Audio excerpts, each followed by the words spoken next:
Hey, what's going on, guys? Latebloomer here, coming at you with our first podcast, and I want to introduce my guests, Dell and Raiden. Or do you want to go with Ryan? I'll go riding, man. I'll keep the government off of this thing for right now. All right, that's what's up, man. And today we're going to be discussing Monster Hunter Wilds and our initial thoughts on it, and we're going to go into kind of a deep discussion. So let's do it. All right. So, how you guys doing today? Great. Yeah, doing great, doing great.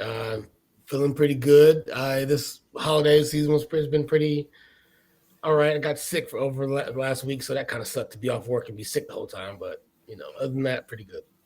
That's the only way you can have a holiday, man. Is when you're sick. Yeah. How you doing, Dell? Great. I just things cleared up a bunch for me, so like my schedule's looking pretty clear for 2024.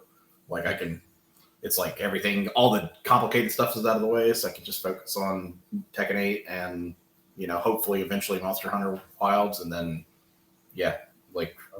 just keep playing games with my wife. Hey, So, what games are you guys playing right now? I am playing the Waiting for Tekken 8 game. I'm just sitting here waiting for Tekken 8. Yeah, Isn't the demo out like right now? the demo is out with 4 characters, unless some people have the illegal cracked version. Yes, a lot of people are playing the crack. So, which I'm not doing it. So I'm just sitting here missing out. Missing out. Pretty much what it is. So That's funny.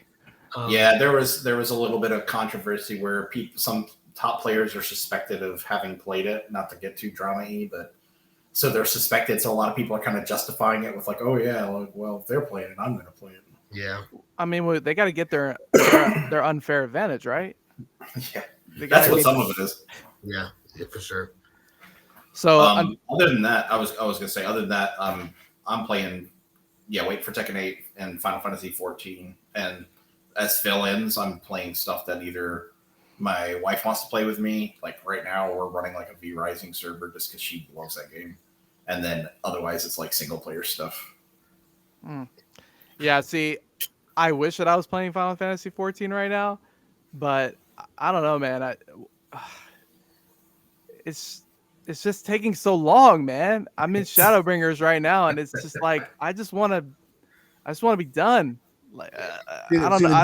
The difference is all 3 of us are married, but only one of us has a wife who plays video games. And so, Josh, late bloomer, your time has to be split between, that and other. But hey, like Dale, his wife, they'll play. She's the one that gets on me when I don't play 14. It's a whole different. I can't. If I put 14 off, it's not like, oh, you didn't do the dishes. It's like, oh, you didn't do that run with me yesterday. Now I'm mad about it. Oh my gosh, I wish. And, Yeah. and the thing is like because we're trying to work out the whole like internet issue here. It took me literally 2 days to upload a video here. So like we're gonna get forget what it's called, but we're gonna get better internet here in the next couple of weeks, next month or so, and then it's gonna be an amazing fiber cable. That's where we're gonna get fiber. Because here basically they live off almost no internet. So I was just like, nah, this is not gonna work. Not gonna work. So essentially I resorted to just returning to World. The call that they had at the Game Awards, return to World. Yay. Hashtag return to World. I had to do it, man. Well, I And can tell you that. I'm enjoying it though, man. It just reminded me why it's my favorite game like of all time now. Because it's just so good, man. It's so good. All right. Anyhow, so we're gonna move on, and here's gonna be the first question. Do we want to do intros or anything real quick, just so people know who we are and maybe what our relationship to the game is? Oh yeah. Let's do that. Okay, we'll go with the You're the veteran, Dell. Oh, okay. Oh, you're the OG, man. I guess.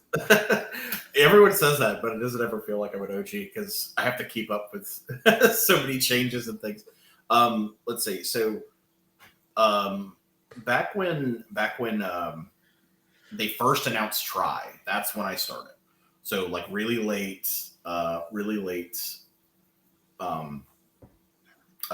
Freedom Unite, and we saw the trailer for Try. And matter of fact, like, I don't know if you guys played any of Try or saw any of the concept art for it, but there's a very Final Fantasy X picture of the Hunter and Hunter armor in Try, where he's like it's got the traditional bone greatsword that I love, and he's like standing on a beach. It looks like Final Fantasy X, right? Like with Tidus standing in the water. And that image was like my wallpaper for like 6 years. It sold me immediately. I was like, that's so cool. And then I was like, wait a minute. This game has been around for a while, like since PS2. And I was like, okay. And I looked into it and I was like, oh, I saw this game before one time. And the first time I saw it, it gave me such a bad experience because I watched someone else play it and they had no idea what they were doing, but they loved it and was like trying to like endorse it to me. And I was like, but they played and they used greatsword very poorly. And I was like, this doesn't look fun. And then I saw Try, was like, that looks cool. And then watched like a couple of YouTube videos about Freedom Unite. And then we immediately went out and bought PSPs and got Freedom Unite and played through all of it. And we're like, okay, this game is hard and unfair in certain ways, but also like really rewarding. Like when you kill a monster, it always feels rewarding. That's so cool. And really quick, what's your favorite weapon and your favorite monster? Like your main weapon and your favorite monster of all time. My favorite, I always use greatsword. It's my favorite. Let's go. Yep, greatsword for life. Let's go. And then Diablos is my favorite monster. Followed closely by Tigrex. I love Tigrex too. So regular Diablos or black Diablos? I like both. And I actually think because of the little mini charge that Black Diablos has, I feel like Black Diablos is easier usually than regular Diablos, especially when you get to like the higher damage output, like higher star rating. Like you get hurt worse from regular Diablos, especially in combos in the older games. And then that mini charge that they gave Black Diablos is like not nearly as intimidating. You can just like roll out of the way of it too easily. Okay, cool. How about you, Ryan? Raiden. We're going with Raiden. I'm sorry, Raiden. It's gonna be hard. Sorry. It's gonna be hard. No, you're good. So yeah, I'm what the OGs would call a fifth fleeter. So I came in on World, man. I'm one of the I am the marketing use case. So I'm used to action games. I play action games. And then I don't even know if I saw the initial trailer for World. I just remember I was in GameStop and I saw a box that had a dragon versus a T-Rex. And I said, that looks pretty cool. The most like stereotypical thing. Hey, I'll try it. I got some disposable income. Why not? I'll give this game a shot. And I saw it was made by Capcom. And I do trust Capcom as a developer. I mean, I know that I've got my issues with them, but overall, they've been making quality games for as long as I've been gaming. So I said, you know what? Capcom has a T-Rex versus a dragon. I'll give it a shot. And so I bought it, and it felt really weird to me. I'm used to like the hunter felt so much more grounded than I expected them to in terms of weight of the weapon, how they moved. And that was just really fascinating to me how analog everything felt. And so, you know what, I'm gonna give this a shot. So played World, I liked it. And then I kind of fell off for some reason. Then when Iceborne came out, I rekindled my relationship with it and really, really fell in love with the game. And now I'll say that Monster Hunter is in my upper tier of series, right? Like it's one of the always buy series now for me. In terms of favorite weapon, I'm a CB main, so I do my PDFs and I read my booklets and watch tutorials and Charge Blade is my weapon. I think I wanted something that felt balanced with defense and offense, and so I had the shield and the sword. That was cool, but then they did the SAD. I said, all right, this is cool. This is me. So that's my main weapon. Lately, I do like some dual blades and insect blade too, but CB's the pleasure for me. And favorite monster, again, I'm a world baby, so it's got to be Nergigante. That's my guy. Like all the other elder dragons have all these like fire and ice. He's just putting hands on people. So I love it. Yeah. It was funny because you reminded me. Awesome. You talking about that reminded me of the like pretty much what happened when I first started playing it with you. Mm-hmm. Because it was like you had hit like a skill curve wall, and you were like, no, something's like. You were like, what am I doing wrong? Like something's wrong. I'm like, you gotta like. It's funny because I gave you advice that you normally give me in Tekken, which is like take your time and analyze what the monster's doing, and then like save like your big hits for when you know you're gonna get them for free. Right. Instead of like being like, I just got like full meter, so now I need to like spend it. Yeah. Spend it, avoid the first thing I can, and then right. Totally true. Totally yeah, true. and then that was like, and then it clicked for you, and I was like, oh yeah, you got it now. He's in there. He's in there. Yeah. Got the needle in his arm. Yeah. All right, so quick question before I start. Did you guys, because I feel like I've noticed a pattern with other Monster Hunter players, did you guys quit for a time when you first started and then come back? That's for sure. With World?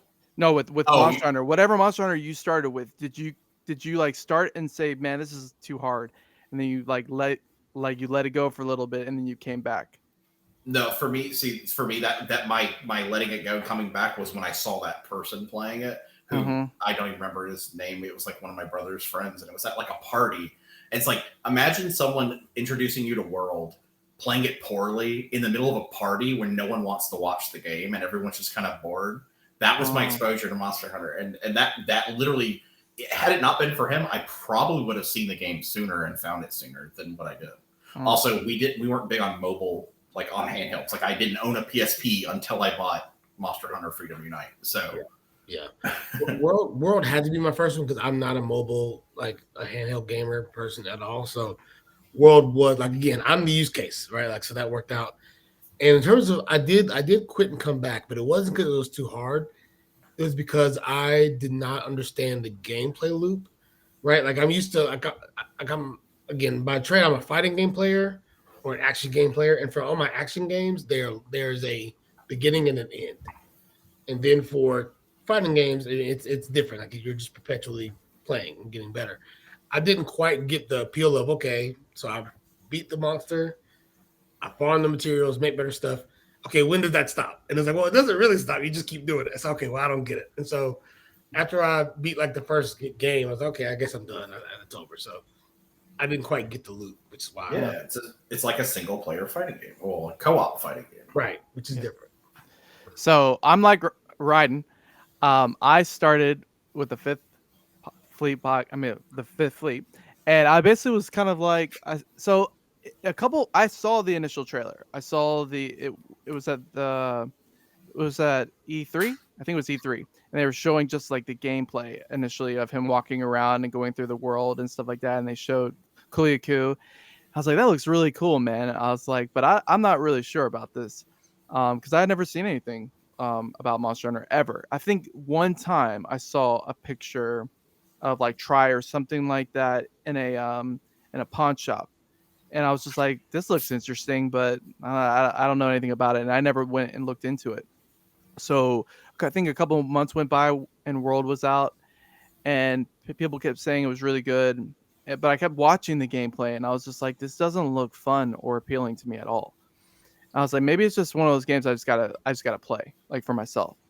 And then I started playing it, and I was like, this is like, it was like Tekken. It was like a really hard learning curve for me. And I just like put the console down. I was just like, the controller down. I was like, nope, I can't do this. And I like walked away for, I think, a month. And then I was just like, you know what, man?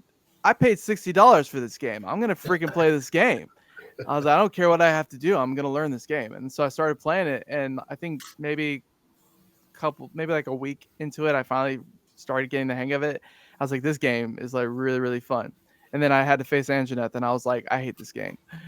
And then everybody, man, the world. If you're a world player, Anjaneth was the initial wall. Okay. Yep.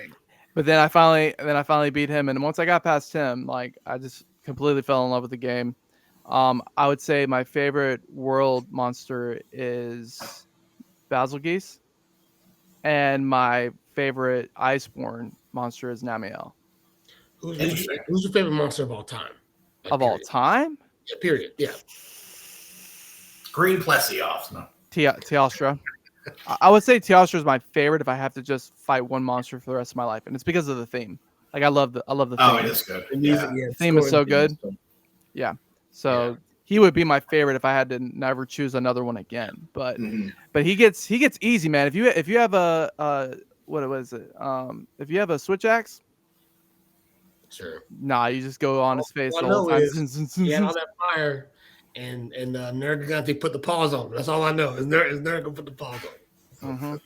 It's funny you mentioned Zelstra because he used to be a monster that I enjoyed fighting in World, and then I hate fighting him in Rise because there's actually like a little trick with Fire Breath where you can stand at an angle where his collision box will push you to the side to let you get a perfect true charge strike on his head, and you'll sit there and charge it, and what they did in Rise was they made his paws move out a little bit wider and they're bigger, so you can't stand there anymore. His fire will clip you.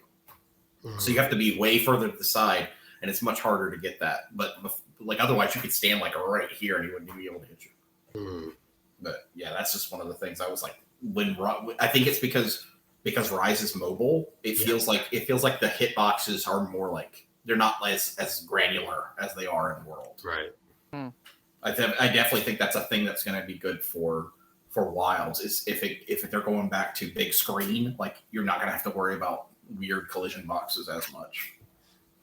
And speaking of which, you guys were talking about like hitting walls. The first wall I ever hit was Rajang. And that was because Rajang in Freedom Unite was like my big like what do I, especially because I was only greatsword at that point. Yeah. So I didn't have any other side weapons or anything to switch to. It was like, what do you do against this dude? And and then it was just like, just dodge and hit him in the face. Oh, and speaking of that, my favorite weapon obviously is greatsword. So I started with greatsword, and then I moved my way to hammer, and then everything else. So I can play all the weapons. I would say that my least favorite is probably bow, just because I know it's strong and it can be really strong, but I get really bored doing it. And it's probably just because I'm just not really, really good at it. I'm decent at it. I can do it, but it's not one that I've been like, I'm going to get like amazing at bow, but everything else I know how to play really well. So That's nice. All right. So let's talk about our initial reactions of Monster Hunter Wilds. Where were you guys at when the trailer hit? Oh, I was watching like them live with my family. That's kind of like a tradition we started doing like a couple of years ago. It's like we watch even though I don't really care too much about the Game Awards, like we watch it just like on Twitch or something because usually nothing's going on. And I was already ridiculously hyped because they had announced a new Seiken game because that's my favorite RPG series, Seiken Setsu. And they announced a new one for that after 14 years. So there's been 14 years with no new one. And so I was already like, whoa. And then I was like, wait, the last thing they're showing is Wilds. And I flipped out. I was like, oh my God. Were you afraid that they weren't going to do a reveal for Monster Hunter? Yeah, I didn't expect it at all, actually. I thought Capcom's usually kind of like, plays to their own drum. So I thought they were just going to like do their own like announcement thing by itself. And then like, because I mean, I feel like Capcom also has because remember, like E3 like doesn't exist anymore. Yep. So I feel like maybe originally they were going for that because doesn't it to me it seems like the trailer got announced very early. So I think maybe they were thinking E3 this year or 2024, and then they were like, oh no, we got down the grapevine that it's not going to happen. So let's just go ahead and put it in the VGAs. Yep. How about you, Raiden? Yeah, I think. So I was watching the Game Awards because I had heard that Bandai Namco is going to release some new Tekken 8 information. So I'm watching the whole time waiting for Tekken 8 and getting more and more annoyed that there's no Tekken 8. Okay, all right, whatever. And I didn't anticipate a Monster Hunter reveal at all. And so I saw people in the chat talking about Monster Hunter. I said, okay, well, maybe they will. And then whatever the guy said, and this next trailer will speak for itself. I said, it's gonna be Monster Hunter. And sure enough, but I will acknowledge the feeling of not knowing, but then progressively seeing, you know what? Yes, this is Monster Hunter. That was a cool feeling, right? Yeah. So yeah, I was watching live. Yeah, so I was watching Rurikon. I was watching his live stream, and the only reason I was watching it was for hopefully a Monster Hunter trailer. Like 4 hours of the Game Awards for that trailer, and as the hours ticked down, I was just like, bro, like if there is not a Monster Hunter trailer for this, I'm gonna be really upset. And so like when like and it's funny because he had talked about it too. Like when the music started, it didn't sound like regular Monster Hunter music. So I'm just like, what is this?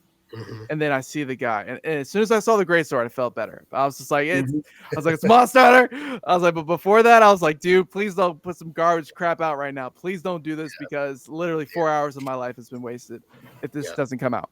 So I was super psyched for that trailer. It was amazing. So what were your initial reactions when you saw the stuff inside of the trailer? Like, what was the first thing that you saw that made you get excited about the trailer? And for Wilds, I'll let you go, Roy.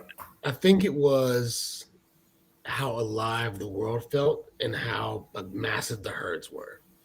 Like one of the things that I love about Monster Hunter is that they're not actually monsters. I mean, we call them monsters, but they're really behave more akin to animals. And I love the ecology side of it.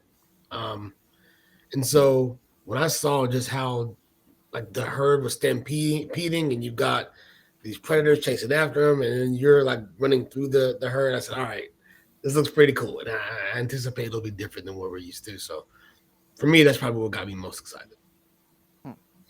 how about you, Del?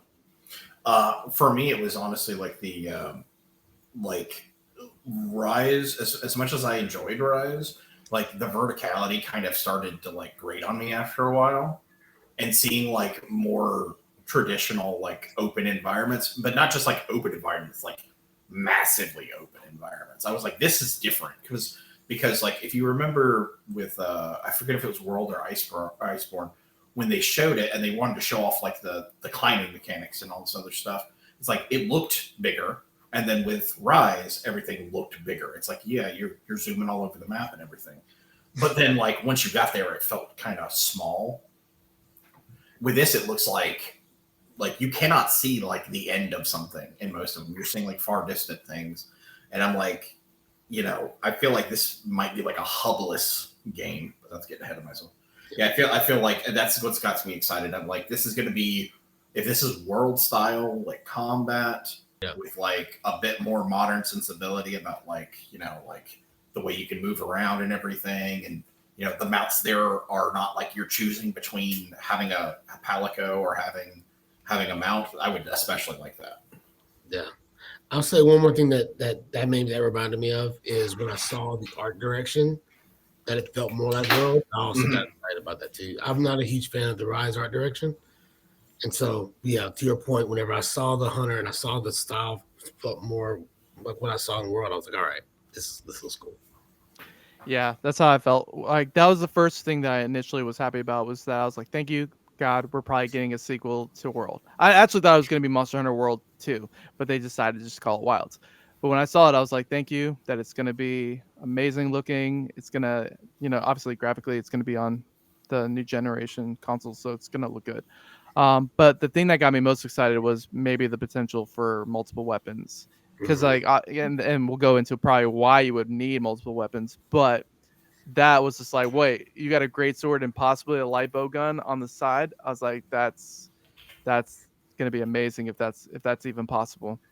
Because like I liked Rise, I liked the trailer of Rise, so I was really excited about Rise. But when I started playing Rise, it was very apparent that obviously it's a Switch console game. It's not gonna have the graphical fidelity, and I don't know, like it did suffer like from going from World that looked that open and that amazing looking to Wilds, where even if you're at the very tippy top of a mountain, you're looking down, everything just looks kind of like it looked like a game, like it looked like a video game versus like I'm really here. So that was the difference for me. All right, so let's talk about the mount. How do you guys feel about the mount, or the potential of it being a mount? And what would that mean for Wilds? And like how you would traverse and stuff. So like my biggest thing about it is it's like I said, I'm hoping it's like I don't want Palicos to not be there, but I'm also hoping that there's not any kind of like having to choose, because I really hated that. I didn't like having to pick between having two Palicos, or even if it's only one Palico and that's fine, and you have your mount and everything's just like that's just the minimum. You're not like trading off and losing like effects that they have. Like that's cool. And also I think that like I feel like the whereas the Palamutes in Rise were good for what they were intended for. Like they're very much just like run here and run there. Like it's like you're just doing what you would normally do on foot, but faster, right? Yeah. And in this, it looks like they're about moving through the entire environment. Like even if we do have zones that are broken up by like jumping spots or like squeezing through things or whatever, that's fine. Yeah. But like it's not like getting off your mount to like to climb up the side of a mountain or something. Like just get up there with your mount, and it can glide, and it's yeah. Well, here's a question real quick. Did you like Palamutes? I definitely prefer Palicos over them, but I don't dislike that they're in the game. I just would hardly ever use them. I would rather like abuse my wire bugs or fast travel. I'd rather like the effects that I had with 2 cats, and like that's traditional. Like I mean, that's I guess you could call that purist style. That I feel like I'm like they're cool, but.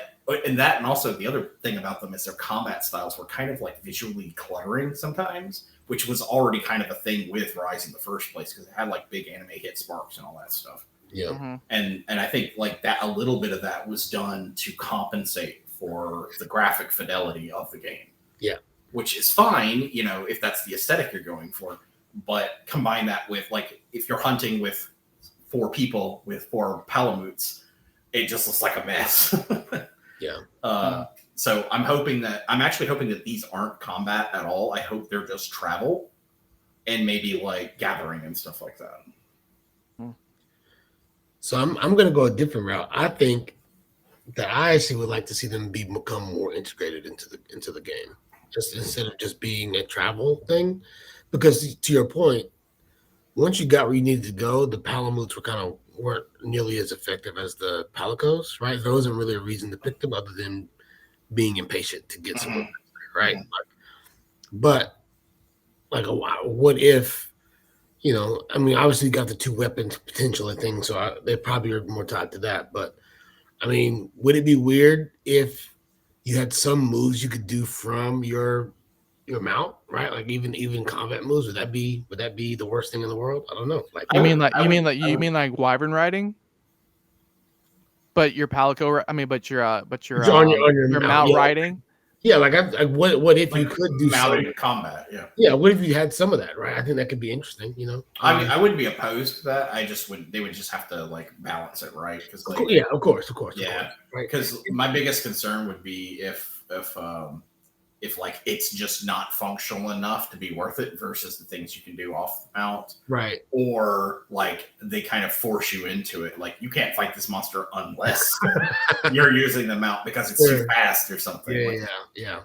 Yeah. I mean, yeah, it's definitely an idea that if they were to do it, like they have to do it really well, and they've never done anything like that. So it might be insane, but it could be interesting, right? Like I think I do like the idea of a mountain. I do think that this world is big enough that might be why they are going with the if assuming the mount is like just you don't have to pick between that and the Palico and it's just part of the game. That probably gives them access to the ability to have the maps be much larger in general. I mean, now they have the graphical power to do it and the processing power to do it.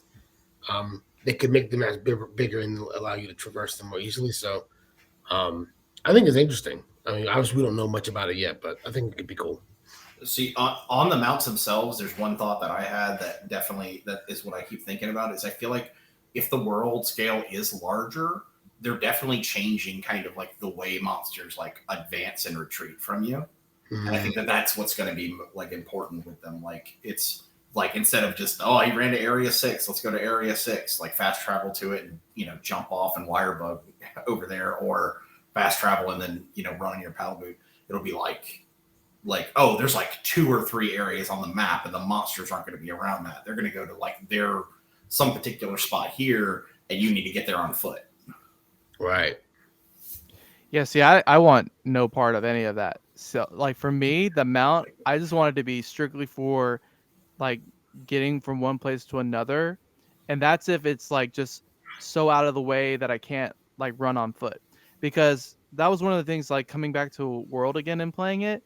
Like, the Palamutes just took so much immersion out of it to me. Like, I feel like I was missing things. Like I wasn't collecting materials. I wasn't like finding new places to explore because I felt like I was just going so fast just to beeline to the monster. Where with World, like I felt like I was actually like tracking and discovering and like finding different places because I had to take my time.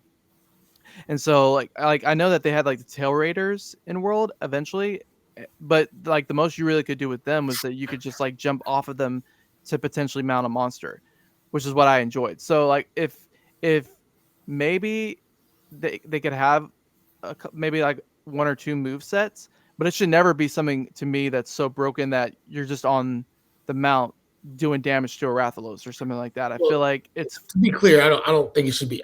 Nothing should be broken. Like broken would be not fun. So I agree with some people would enjoy that though. I feel like I mean, you have you ever seen Freedom Unite like heavy bowgun builds?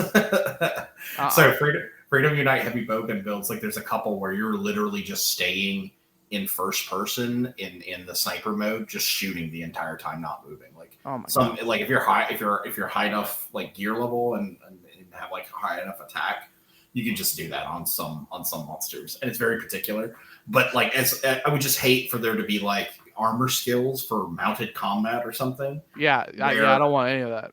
And if they did, it'd be like, oh, well, now it's like, let me use bow and stay on my mount the entire time.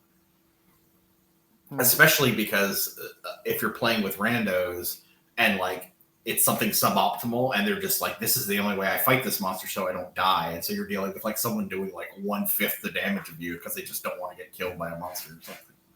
Mm-hmm. Again, yeah. I don't hate it. Maybe I'm just a noob, but I don't hate it. You know.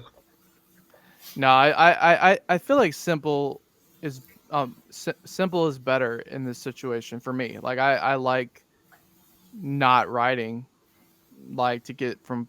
I'd rather fast travel. Like if I need to get somewhere that fast, then I'd just rather fast travel than like going like bullet speed. Because that thing moves fast. Like it looks like it moves fast and it can fly. Like I feel like that's like what I like about it is that you know what, I think I said it in my initial video that I made, is that this kind of feels like Breath of the Wild like movement, like where you can glide around and you can get places like because you're going to be high up and you can get to like places faster by using the mount. Like that's how it feels like it's going to be if it's that open, like if it's that big of a map. Like I could see that being fun because I obviously like I spent most of my time, you know, like gliding in Zelda. So I could see myself doing that in this game. But I don't want it to be I don't want it to be a part of the hunting aspect. I definitely think that the Wild's choice was a very intentional choice with the naming on purpose, because I have a feeling like there's going to be a lot of like inspiration from Zelda, like from Breath of the Wild. Like I feel like the map's going to be like, I'm almost entitled. I don't know if we're gonna talk about that in a minute, but I'm almost entitled to think like, you know, you're going to be traveling everywhere on foot. Like there is no camp. Like you're just it's just you. Like you're going around, you guys together, like your party is a camp, and you camp wherever, and then like, you know, just like. And that leads into the next question: do you think that this is going to be open world, or do you think it's going to be in sections? I don't actually know yet. I feel like they want to go for big areas, but like I'm not sure if they can fully get away from like loading screens, because loading screens has always been like a part of the game in some way. But that's because of the hub or like the guiding lands and stuff like that. Do you think that it would, if it's like an open world with no hub, would there be a reason for load screens? No, not necessarily. Other than like if they go a little OD with like the like how areas look, or like you know how like they'll take like monster dens and like make you go through like a little kind of zigzag to get there, and like you're just like, oh, okay. Like, yeah, it's because the thing is, did they announce what engine the game is using yet? Like, I think it's Real Engine. Unreal? Unreal, yeah. Okay. Because I didn't know if it was Unreal, because I know that they've been using the Resident Evil engine for a lot of stuff. So I didn't know if it was that. But that's kind of like one of the things about the RE engine too. So if they are using RE, like there's a lot of like I don't know, if you play Sony first party games, they do that a lot, where it's like they have to like buffer something with like you going through like a little slidey hole or like going Yeah, where out. you're crawling through the Mhm. the crevice and then it's loading in the back as you're going Yeah. through. Yeah. Yeah, I could see the jumping segments and stuff being those, and that would probably be what they have, where they have parts off by themselves. But I would be completely fine with it being like Breath of the Wild. Like, if my character could run at 1,000,000 miles an hour and run like all the way across the map, I could do that. That'd be fine. So in this case, you say there would be no like Hunter's Lodge or anything like that, or no like you would, when you load into the game, you would not load into the Gathering Hub. Is that what you're saying? I don't. I mean, I think there might be one, but it would be more like not optional, but like maybe it's going to be like completely like you can't access it, like walking off the map, and like I don't know, like you get picked up or something, and then like they like Fortnite airdrop you into a spot on the map, and you're just kind of in that zone. But like say there's nothing stopping that monster from running from the desert to the swamp or to like the Guiding Lands, but twice as like 1,000,000 times bigger. So you're saying instead of going to like, because you know how in World you've got the Coral Highlands and below that you've got the Rotten Bell. Rotten Bell. Are you saying that in this version of the game you'd anticipate those things would just be connected? I feel like they could do everything connected, but I'm not sure if they will do that because it's very different from what they've done so far. Mm-hmm. Like I wouldn't mind it, but also but they have to be feeling some kind of way about like Breath of the Wild and Genshin Impact and those other games that are doing that kind of stuff. That could be cool if they did. I think it would make the world. I mean, again, I'm huge in the immersion of it, and the whole thing about World is it was all one continent, and you could see like in the background where they're connected. But it would be cool if they were actually connected. So and they've already done it. Like they already did it with the Guiding Lands. I feel like this is almost like confirmation that the Guiding Lands was a beta test.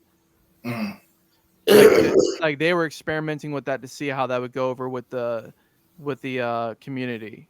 And right. because if you look at the poster, like you have it all. You have like the forest on the left, you have the mountains on the top, you have the desert on the right, and you have like a prairie in the front.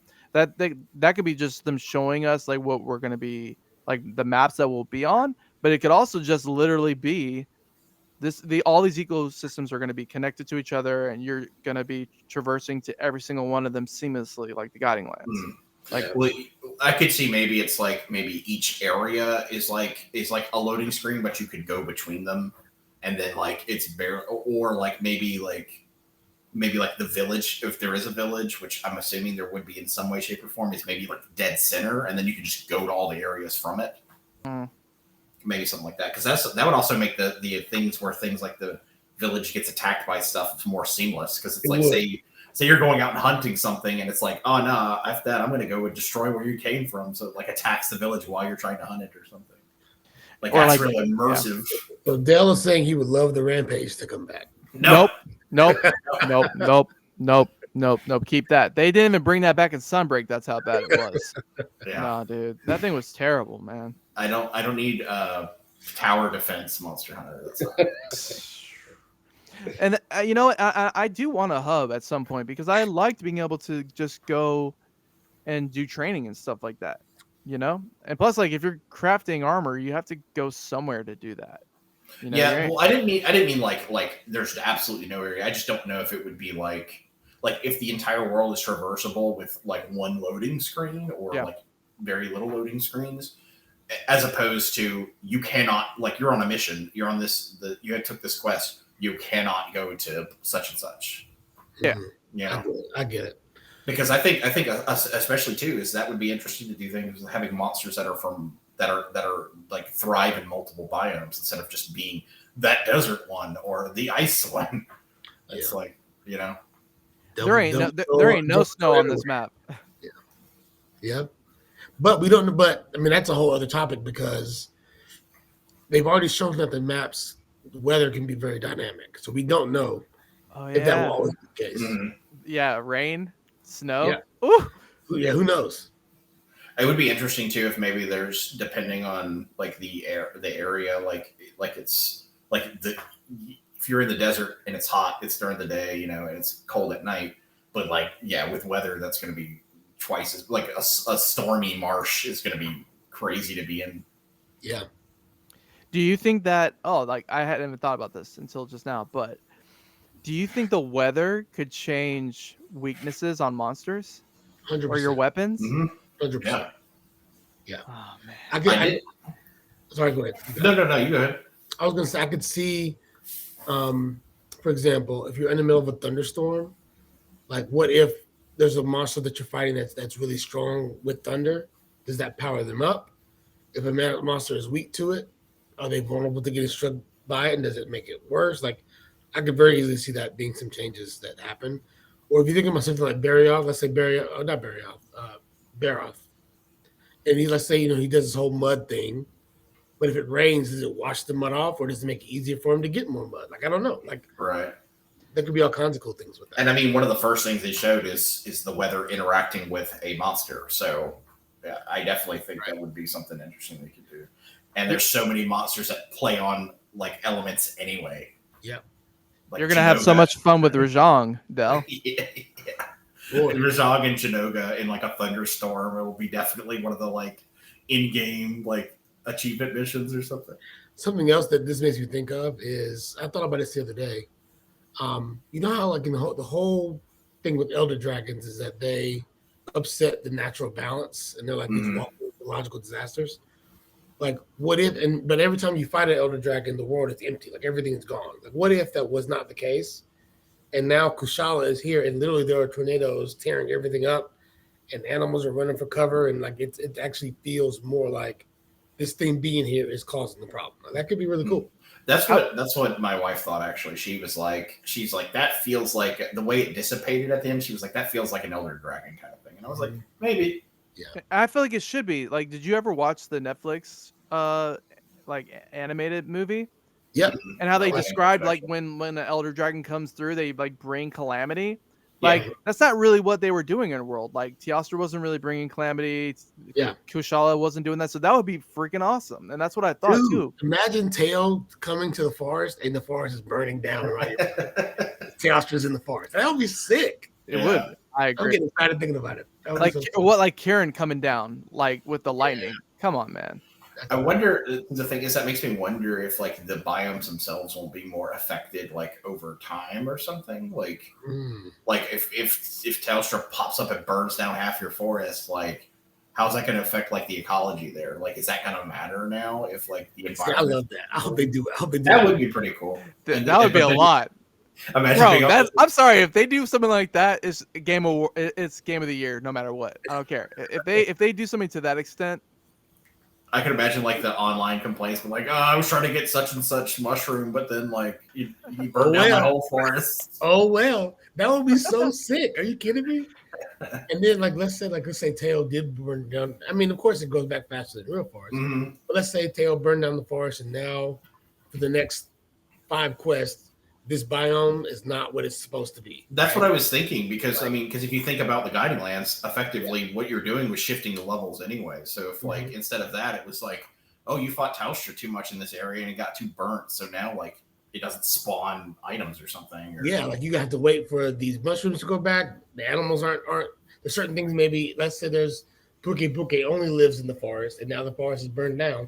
You may have to wait 5 more hunts before you can access Puke. Right. The forest has to go back. Yeah. That could be cool, And it also incentivizes like the speed run, man. You got to kill this thing before he burns the whole forest down. Yeah. You'd have to get good.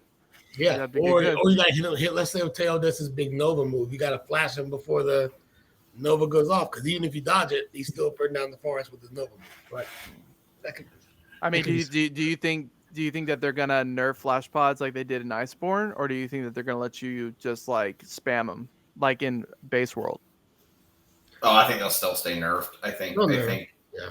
That's my thought. Usually nerfs don't get reverted and kind of imbalancing, in my opinion. Like usually they're like, nah, just keep it away. Unless it's like really, really bad. Usually it's like we made something way too strong, let's nerf it back to what it was, not the opposite, I feel. Yeah, I think they'll stay nerfed, and then maybe in the case we mentioned before, maybe you just got to be more selective about when you use it, you know? So, would you prefer traversal or fast travel? I just want both. I want the option for both. Because I heard someone talk about how what was Roricon, and he was talking about how he would prefer there not to be fast travel until like 80% of the game is done, and then like the last 20% of it, you have the option to fast travel. Like, how would you feel about that? I feel like they could maybe do as like I don't know if you've gotten to that point yet in 14. They started doing a thing where like in 14 when you can start using flying mounts, they have a system where you have to go like find the ether points and like not just like the places where you're teleporting to other like towns or whatever, but like you have to find them so your mount can fly. Yeah. So I mean, like I could see them being like, no, you got to find camps and maybe they require things, and that would be a way to increase the like playtime and grind and all those other elements that they want to like enhance. But then, you know, like, oh, go find. I don't want there to be like 50 fast travel points or anything like that, unless we're literally talking a map the size of Breath of the Wild. Then maybe, because Breath of the Wild's map is massive. I think that the map should be like huge, and once you've unlocked the map, you can fast travel. Like, because I would hate there to be ether currents. I hate that. Like, I almost spent most of my time in Final Fantasy 14 just walking around, and then almost by the time by the time expansion was almost over, then I'd have all the ether currents. But by that point, I've almost beat the expansion, so then I don't really need to fly anywhere. But like having to go out of my way to find ether currents, and let me tell you, whoever put ether currents in Shadowbringers deserves to be fired, because I cannot find the ether currents in Shadowbringers. Like, it would suck. I would not like that at all. Like, I hope they don't. There's a couple. Not to get too Final Fantasy 14 about it, but there's a couple things that make them easier to than especially if you're doing it by yourself. That's one thing, because people can literally carry you to all the ether points once you beat a map. Like if you've done all the quests and gotten the prerequisite ones and all the optional ones, someone can fly you around to get them. But also, like, there's the Aether compass or whatever that lets you know how far away it is. So yeah.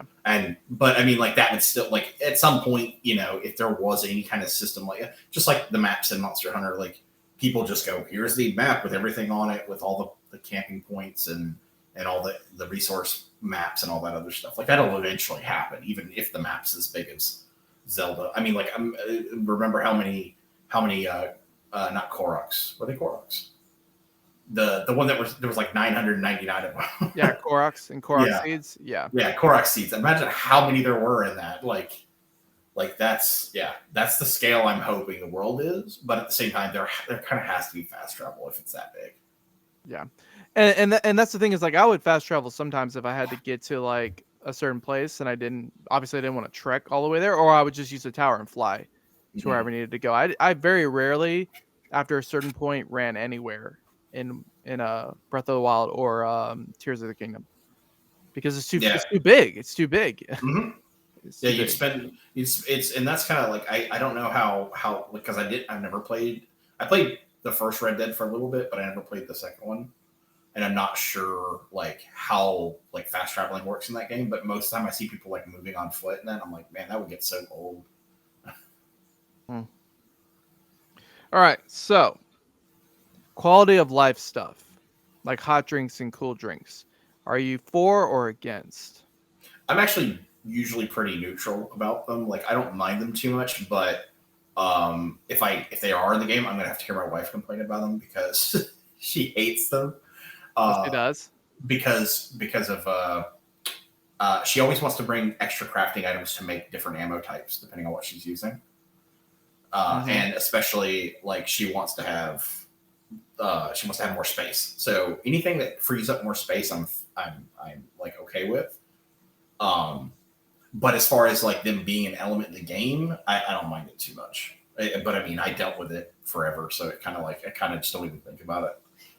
I loved it because honestly, it made me have to be aware of my health, because obviously, like if you're freezing to death, you know, while you're fighting a monster, that makes the situation a little bit more stressful. Whereas like in Rise, it didn't matter what the situation was, you could just go about doing what you needed to do. And Yeah. there was nothing stressful about it. I never felt like I was in danger in Rise. Whereas in World, I constantly had to be thinking about, oh, I'm poisoned. Oh, I'm freezing. Oh, I'm burning up in the desert. Like I need to take a hot drink or a cold drink. Like I like that because it brings immersion. Like that was the best part about World for me, was that it was the most immersive game I'd ever been a part of. Like Mhm. like all the way from beginning to end, it just felt immersive. Like I could still go play that game and just stop and look at a sunset and be like, wow, this is amazing. Yeah. Like you just want to be there. And Rise didn't have any of that. And so I just didn't I would fight a monster and I'd be like, all right, I'm done. And I would just turn the game off. Like there was nothing that made me want to be there. Yeah. So Yeah, I think like it really depends on how strict they are with them, because like with me, hot and cold drinks especially like just became like I'm always gonna have them on me, and so it's not really like a threat or anything, right? Like the more threatening thing to me was like having to have armor seeds and things like that for the armor debuff. yeah. Like Behemoth. yeah, where it's like, oh look, you got hit, and I mean, there's the quality of life argument where it's like you're gonna make me go use an item to get rid of like this little status effect in order so a monster won't two-shot me. Ugh. But like, at least you're not having to stand there for like 3 seconds to do it. So I can't really complain, because that was Freedom Unite. That was Monster Hunter 2 and Try. You're like, do your pose, drink your drink, do another pose. Yeah. How about you, riding quality of life stuff? Yeah, I think I like having. So I'm torn because I like the immersion, like you said, of having to have these items. I don't like having to use a valuable item slot for it. It sucks. Like I mean, maybe that's just me being spoiled, right? Well, what would you replace it with? I mean, you have to have an item slot. I would just want more slots, maybe. Or it could be interesting if maybe they leaned more into I think to Dale's point, what I did end up doing was all my loadouts just included all the time because I didn't want to think about it, right? So I did not have a specified loadout. It could be interesting if you had a separate, let's say you have your basic item like slots, but then you always had some that were empty every time you went into a world, like a new, like some empty slots, and maybe for that one you'd have like whatever is relevant to that biome. Yeah, like a gathering inventory. Yeah, and that could just be like separate, and it's always cleared out, but it's just every time you go on a new hunt, it's empty, and so I don't have. I agree with you on that. See, yeah. I'm fine. The thing is, I'm fine with that too. I think I honestly feel like if they're going to be in the game, I want them to have more of an impact. Is what I feel like. Like literally just like I don't want it to be like you can have 5 of them. Like if you want to go for like immersion, like let me get 2 hot drinks or something, right? But then can something take that effect off of me instead of it just staying on all the time, right? Yeah. Or it could be cool if you could use them for other things too, right? Let's say it's a cool drink. Does cool drinks take away burn effects or no? Like if you're burning. No. Well, no, it was like a you have to use like a seed for something. Yeah, I think it'd be cool if they were used for more than just one. Hold on. What was your question? What was it that you were like let's say you were like hit with like a burn effect or something like that, or you were like close to like No, like, I think you just had to roll if you were burning. If you're on fire, yeah. Yeah, if you're on fire. But you could do cool drinks if you were close to like Teostra, right? Like, wouldn't that stop you from having when he's like his heat aura? Yeah, like does the cool drink? I don't think it affects that. I think that you could have heat resistance on your armor and stuff that would make it so it didn't do as much. See, I think that kind of thing would be cool. Like I think like only having them just because I'm in this particular biome is too narrow of a use case. Too narrow of a use case. I think it'd be cool if they could find some other ways for them to. I mean, that's what I'm saying. For like hot and cold drinks, if a monster can do something, not necessarily like every time you would have to take like a seed to take off like one of the status debuffs. Like if you have ice blight or something, I don't want ice blight and not having a cold drink like they effectively have the same effect anyway, right? Like you gain stamina less. So why not just combine them into one thing and then like make it so you have a less chance of getting Ice Blight, but you can get like Ice Blight from the environment, or like if does a monster warm drink take away Ice Blight? No, that's what I'm saying. Like you have to use like you have to use the seeds and everything. The seed that takes off all of the no berries. Yeah. And honestly, and I'm with you on that. I think that it would be better used for like a hot drink for like being frozen, and a cold drink for like a Teostra, like what you said, Raiden. Because a nullberry, like that, you have to basically carry a nullberry for everything. That was kind of silly too. Like, and I think that breaks immersion some, because like, what is this magical berry that stops all things? You know, like why is that not the most important resource in this whole planet? Well, see, the only thing we have to do is kind of balance out how bad the blights are. Instead of making them basically unbearable, make them not as bad, just kind of annoying, and then you can do that optionally. Like no null berries, but Ice Blight's not going to be like, oh look, you rolled one time, you're at half stamina, and like you might as well wait 15 seconds for it to fill back up. Yeah, I just think if you were to your point, have the quality of life things like not quality of life, like have the drinks and stuff, do more things than just the one use case because you're in a biome. I think that would actually be, in my opinion, would make them more worthwhile. See, I think, yeah, go ahead. See, I think I'm just a weirdo, man, because I think Monster Hunter World was like almost like the perfect game. So I just want like almost nothing to change. No. You can keep Clutch Claw though. You can keep that forever. Yeah. Because the amount of times I missed trying to grab a monster on the face when they were stunned was ridiculous. Like I mean, there was sometimes I could capitalize. Clutch Claw broke friendships, man. I'm just trying to say it broke friendships. There were people I was like playing with, and they were just like, "Look, man, if you just do it this way," I'm like, "Bro, you know this thing is janky. You know it's not perfect. I don't know why you're trying to tell me how to use this Clutch Claw. You know it's flawed." And they're like, "Nah, man, nah, it's just you, bro. It's just you get good." I was like, "Okay." See, that's actually like a good thing too, because like, well, not a good thing, but like something about Wilds is like we have no idea what kind of secondary mechanic there's going to be. Like Clutch Claw got replaced with Wirebug stuff. Yeah. But then Wirebug stuff also wasn't just for clutching; it was for all the special attacks. So it's like what system is going to replace that? Because they're not going to get away. They're not going to do away with it completely. Like, especially because a lot of people who played World liked the Clutch Claw. Yeah, I was kind of go ahead. I was gonna say I'm indifferent to it. I'm fine with it.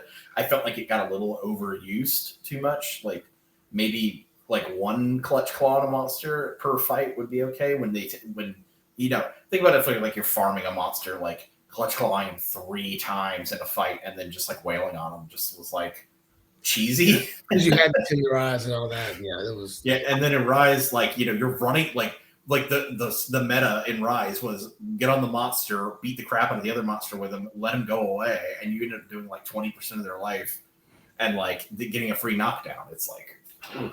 I liked Clutch Claw with how it was an Iceborne, how it involved you using your weapons. Like if I was using the hammer, I could like clutch onto the monster after I'd done an attack, and then I did like the spinning bludgeon to him. Like I like things like that. The thing I didn't like about Clutch Claw is the softening dynamic. Yeah. Like I hated that because essentially if it wasn't softened, your weakness exploit didn't mean anything at all. And so it was just kind of like, man, I don't want to have to soften this monster up every single time I want to do a decent amount of damage. And so like everything was nerfed unless they were softened. And so I felt like I was having to Clutch Claw more of the fight than just fighting the monster, just to keep the body tenderized. And that's why I didn't like Clutch Claw.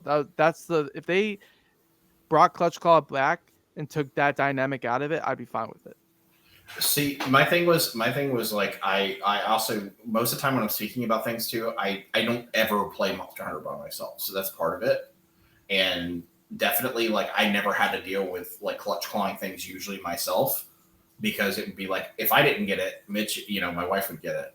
And then if the other big thing was like tenderizing for me was less, I didn't care about it as much because it was just a little bit of bonus damage for me when I'm hitting their weak spot already.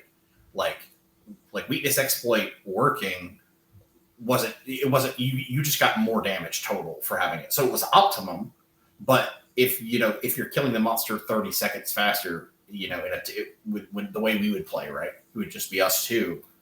If you're killing monster 30 seconds faster because you had them tenderized, you spent more time tenderizing than you did getting the bonus, like the extra 30 seconds, Yeah, but you go from base world where you don't have to tenderize and you're getting your damage to Iceborne, where they're basically saying, nope, we're going to take this away from you and we're going to make you have to like do this mechanic to get optimal damage. I wonder if they were trying to stop speedrunners or something. I don't know. Yeah, it definitely was a thing to make the fights take longer. I mean, I agree with it, especially because the whole process took too long for what it was. If you got a light weapon, you got to do it twice. Yeah, that was a lot. Yeah. Oh yeah, and then like Greatsword, I'm using it right now in World, and I never get like the material that they drop so that I can put it on my clutch claw, or like my slinger. I don't know why I never get anything for like Greatsword, but if I'm doing, I don't know, like it's a heavy weapon.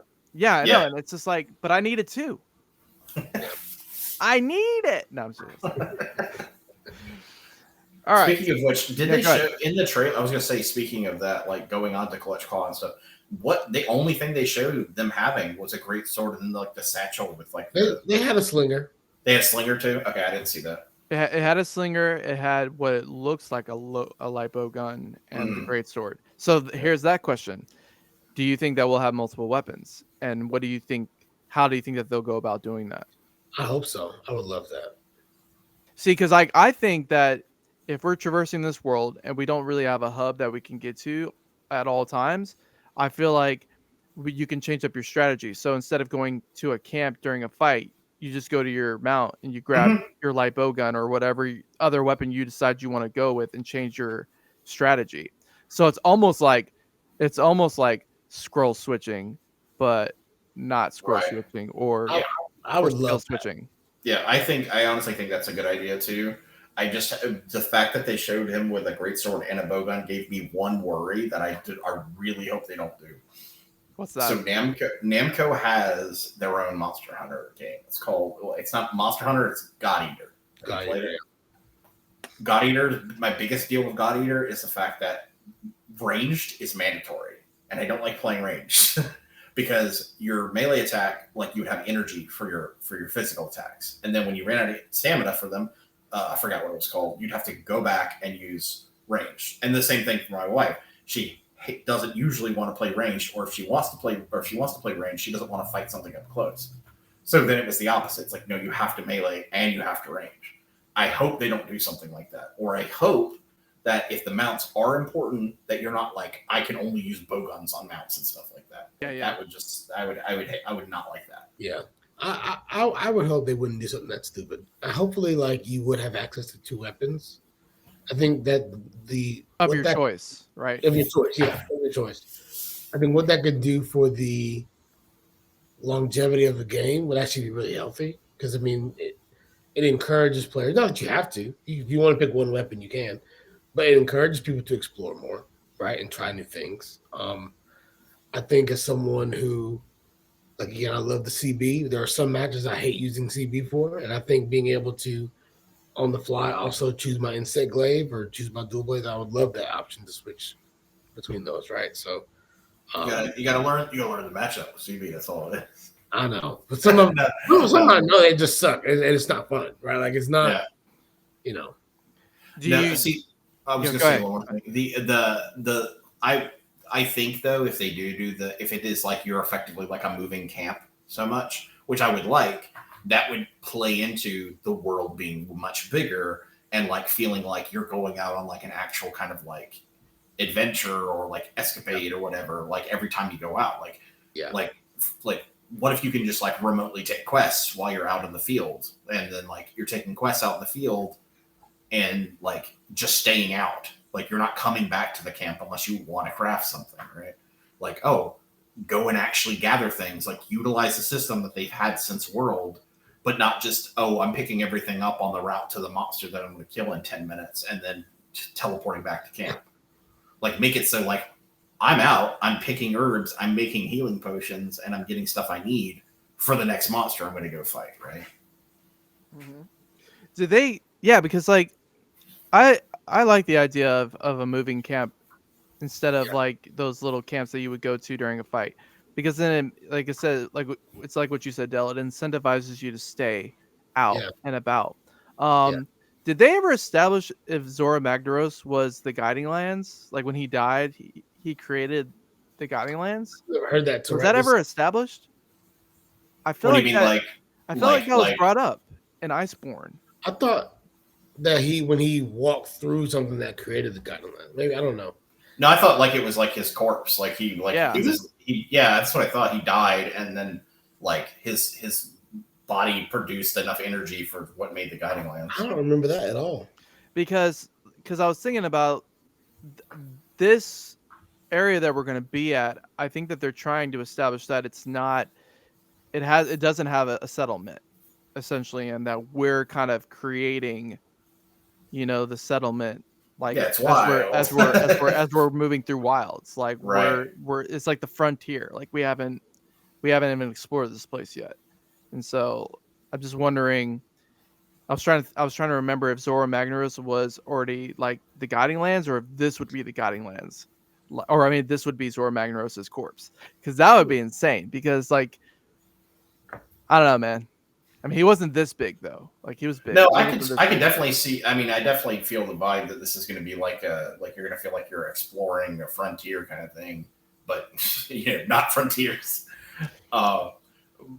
So I can see that like definitely being a thing, and maybe if there's not like a settlement, like there has to be something. So there has to be some little area where but I feel like it's definitely going to be like either dead center and like we're having you explore out, or it's like on one edge of the map and then maybe like there's some quick way to get to the other side of the map. But then because it's just if they're playing on wilds as much as I think they are, there's a lot of good things that they could do as far as world scale, and that would definitely like play into it. Like I don't want to go find camps unless they're fast travel points, and even then like you're kind of having two systems overlapping each other then, so I don't know what they would do.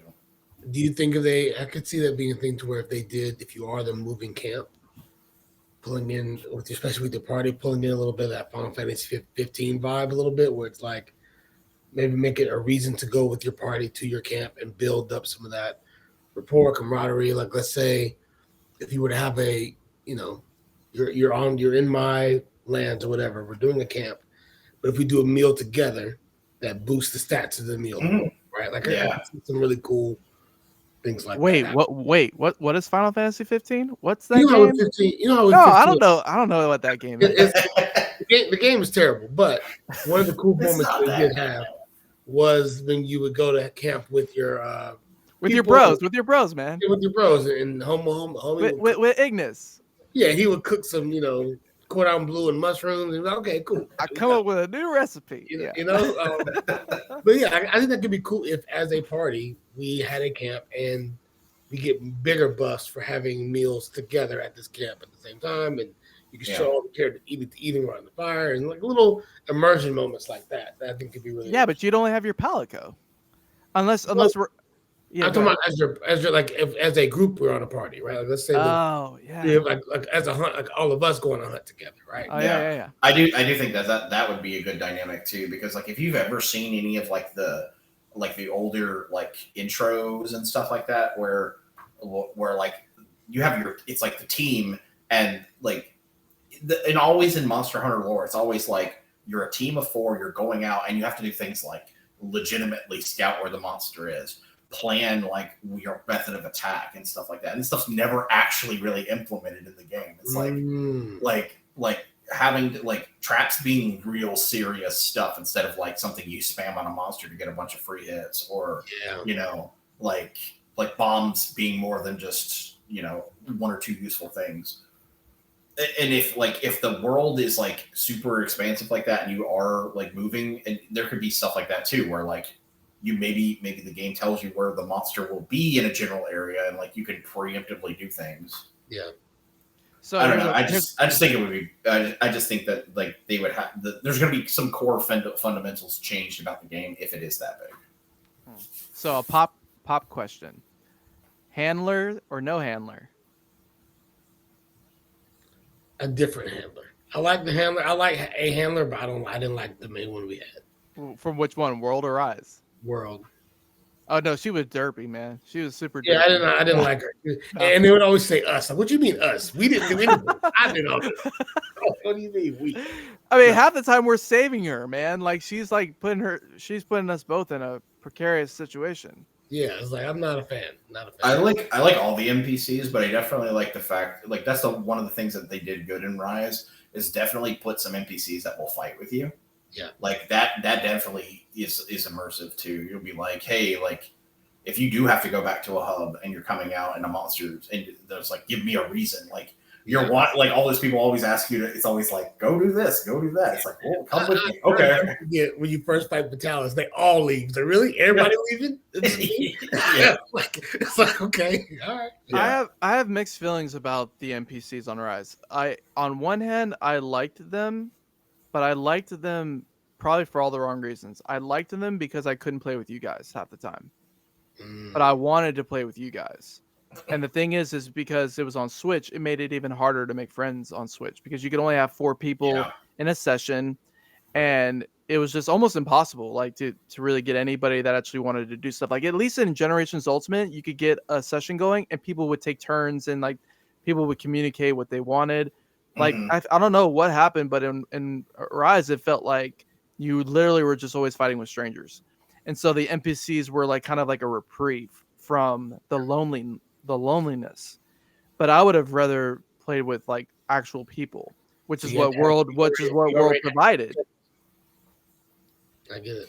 And that leads into the other thing too, is like having the world that big is going to make things more complicated for having people playing story quests together too. Yeah, because they finally got that right. But if they change the hub system, it's like, how, if I can go out and if it's like Breath of the Wild, then there's kind of like that emergent gameplay where you're going to, I just found this like random little settlement, let me go fight that, but it's a monster. It's like, how's that going to work in like normal gameplay, like how versus playing the game in story mode? Right, because if I'm ahead of you or you're ahead of me, and then we join a session together to play, is like just gonna cut me to my cutscene, and you've already been there. Like, what do you think it would do? Yeah, that's what I'm saying. Like, I have no idea. Like, they could just the one way to be safe about it is just make everything fully drop in. Like, just you drop in, you just appear next to somebody else in the world. Oh, like really, like straight up MMO RPG. Yeah. Like you drop in, you're in the world, and then like I guess there's probably like a distance you can be from each other. Because I think didn't they have multiplayer, like a multiplayer DLC for 15, and it was kind of the same deal. Like you dropped in, and you were. Yeah, but I never played it though, so I don't really know that much about it. I watched somebody play a little bit of it. Comrades. Yeah, Comrades.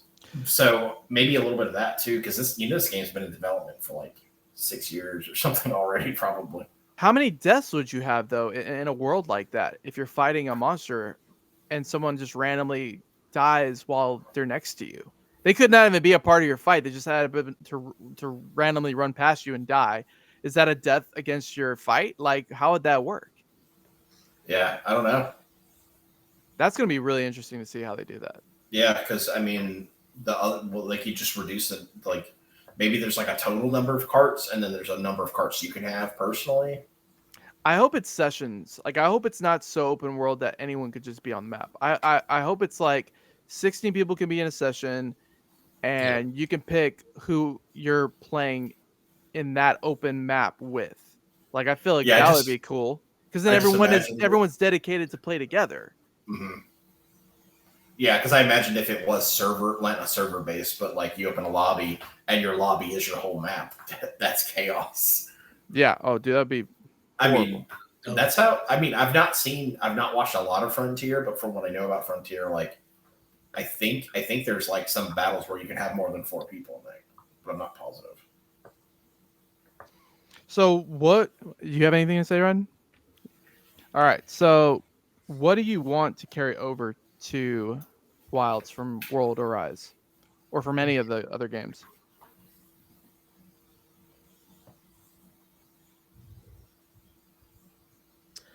I do like the new base structure in the Iceborne base, and the same with the base in Sunbreak. Like they seem more streamlined. I did not, even though the base for World, the base game for World was cool and immersive, but it was super annoying to get around. So I like the new layouts. So I want to keep newer layouts for the bases. The training hub with your team, I think, will be really fun. Like I think that's one of the best things about Rise that they did add was the ability to have the training dummy that had more options and that you could do that with friends. I thought that was dope. So I would want to keep that. That was cool. I love the training area in Rise. I think that's probably one of the best things they had going for it, honestly. Yeah, I could have a single player fighting game with no training there. Right. How about you, Del? What would you carry over? Or are you done, Ryan? Did you have anything else you'd want to carry over? Yeah, I think also I don't necessarily need them to be the silk bind attacks, but I do like that there were more offensive options that you could choose for like your special moves that you could swap in and out. I think that was cool, and I would like to see. I hope they don't go backwards in terms of some of those like big attacks. Overall mobility, sure, I'm fine with the game being slower, but I like some of the special attacks that you had from the silk binds, and I would hope that those would not go away. Yeah, just give me Blast Dash, and I'll be good. Just Blast Dash with man. Blast Dash with world graphics. That's all I need. How about you, Del? Yeah, I definitely agree with the Silkbind attacks. Like, I definitely want a good deal of them to stick around, even though some of them might be hard to like change to be the same thing without the actual like wires.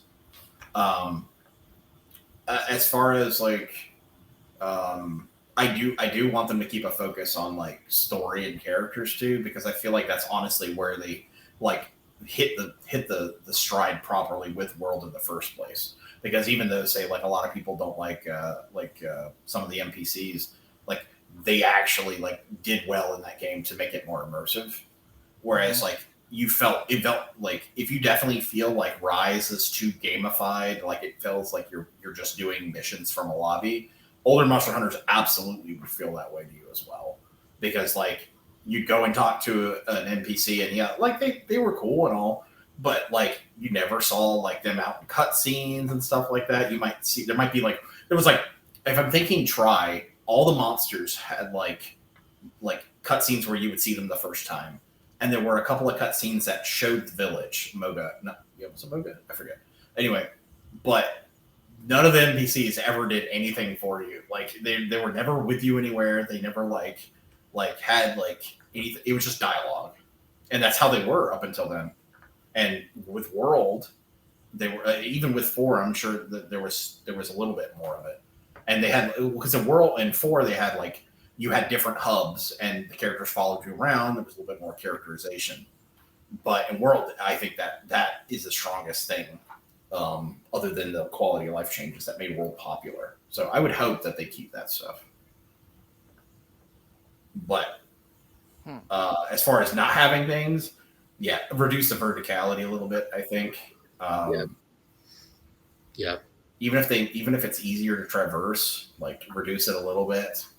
Especially because like one of the bigger things was that there were so many areas in Rise where it was verticality for verticality's sake, and the monsters were never there. Right. Yeah. Like, Yeah. Like why am I like? Because that was Mitchie's big thing when we were playing it. She's just like.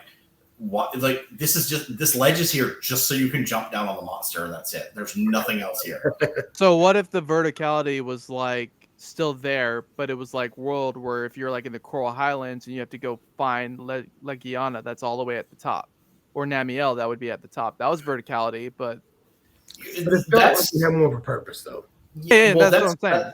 That's also always been there though, because like if you've ever played Freedom Unite in the mountain, there was to fight Kieran, you had to go through basically the map, and that was everything was here, higher area, where you fought Kieran at the top of the mountain, and you would literally have like, what's the fastest way to get to here to get to the one vine that takes 30 seconds to climb?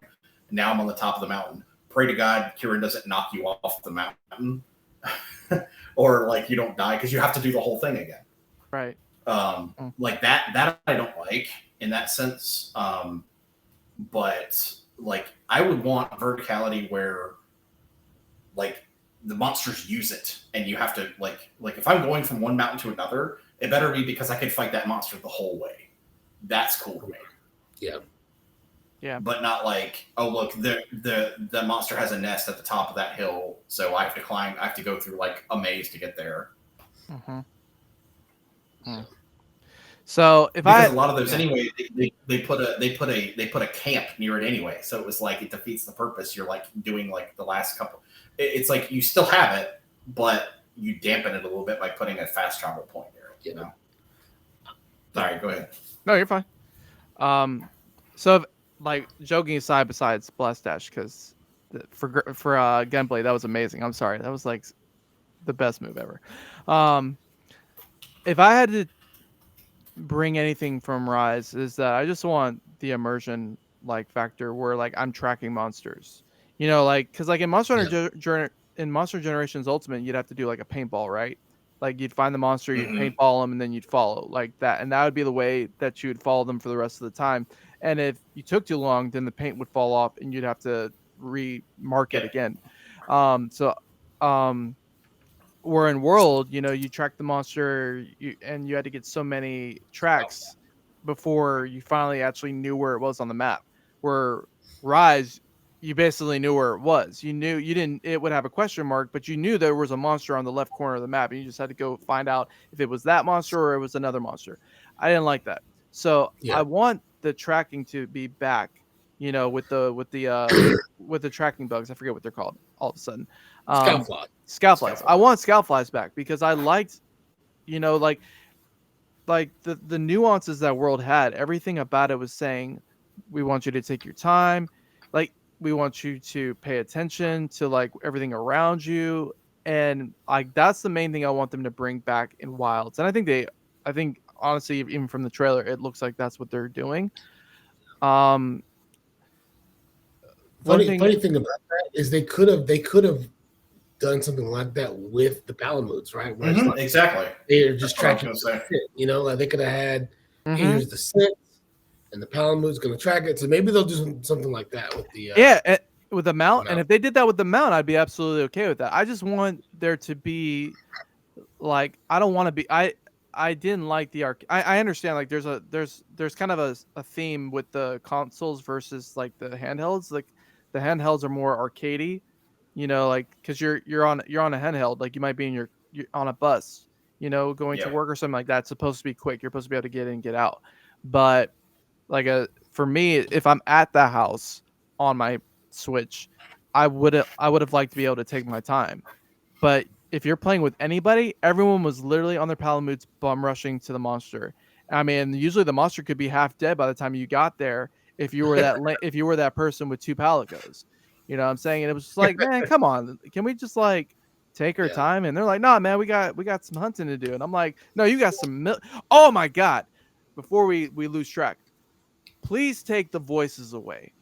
Like Daddy needs a new pair of boots does not need to be a part of the dialogue of Monster Hunter, man. I'm sorry, man. Like that was like we were some murderers, man. And monster. Like at least in World, there was like some sort of respect and admiration. You know, like we had to get rid of some people that were kind of like messing up the ecosystem a little bit, but there was like a genuine like, hey, we figured out that Nergigante wasn't the bad guy in reality, and that he was all a part of keeping things, you know, like even. Like in Rise, it's like, nah, man. Oh, I'm sorry. Like, are you okay? And while you're carving up a dead, you know, monster. I mean, like they're just talking trash. They're talking trash while the monster is dead. Like we can't have that again, man. Please, Capcom. Please don't do that again, please. Back to the grunts. No, I'm with you. Oh my Yeah, God. I always play with Monster Hunter language, so any of that kind of stuff always like that's my purism right there. I'm like, I don't need dialogue. It's all subtitled anyways. Yeah. I do. One thing, then you mentioned this earlier, Josh, in terms of World versus Rise in our preparation for this. Do you all prefer wyvern riding or mounting to come back? Mounting. I didn't like wyvern riding. I didn't like that basically the strategy became always someone needs to beeline to a monster, wyvern ride it, take it over, and do a whole bunch of damage, and then get on that monster, and then go and do some more damage, Yeah. like wall banging. Like that was like essentially the strategy before you ever even touched a monster with a weapon is to do that. And there were people that would kick you from the session if you didn't start that way because they basically were saying you're not playing optimally. And I was just like, this is crazy. Like I liked mounting because also you can mount a couple times within a fight depending on your weapon. Like insect glaive people, and that also gives the insect glaive, like insect glaives essentially lost something of an advantage because their weapon was supposed to be the highest weapon capable of mounting, and then sword and shield. Like you gave nuance to weapons and gave like specialties to weapons that made them be more special. Right. And I think that it's just like how gun lance only really ever had one fight where it got to really shine, and that's when you're fighting behemoth and you have to be a tank. That was super cool because you needed a tank in that kind of fight. You needed a tank in Kulve Taroth. Like I liked that weapons had specific strengths and weaknesses, and with Rise every weapon was created equal in that regard. So I didn't get rid of wyvern riding. Yeah, I want to get rid of it too, just for the fact that it looks silly to me. Which I mean, all of it is, it's a game. It's fine. Things are silly, but I think with the fact that with mounting, you had to build up to the mount, and then that wasn't going to be a thing to where it's like now like I'm just on the range of this Rathalos and I'm making him breathe fire. It's like that's not going to happen.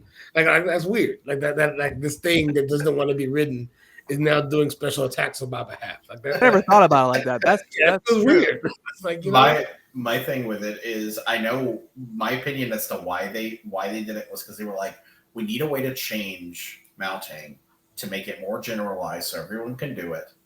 And then also we have 2 Monster Hunter RPGs that are basically Monster Hunter Pokemon, where you make the monsters do attacks. So how do we tie this into that in the most like passive way possible? Oh, okay. You get to do little combos with the monsters. Yeah. And here's the thing, it was fun for a little bit, but I just don't want it back. Like I'm fine. I don't want it back. I'd rather just do the traditional mounting and keep it like that. Do you want to be able to slide with weapons again? Oh yeah. Yeah. Yeah, sliding, absolutely. This is my thing for mounting. It goes bottom is like wire bug mounts, like wyvern riding. Second is mounting. If there's mounting without wall slams, that would probably be my favorite. And then I'd be fine with none of it at all. Like if they just took the system out, I'd be fine with that. Mm-hmm. I'd be fine with it too. I do like it, but I'd be fine if it was gone. But I like the way they did it in World without the wall slam. It was just like, you beat it up, and then you hit it in the head and knock it down. and then I feel like maybe if they do, instead of having wall slams, I'd rather have like unique attacks or something like while you're mounted. Like give me keep the unique attacks while mounted and stuff. Let me do a true charge strike on your head while I'm standing on your back. That's cool. But like wall slams being the optimal strategy because you get a free down for it. It's the same thing, just not as long. It doesn't take one person to run halfway across the map and come back.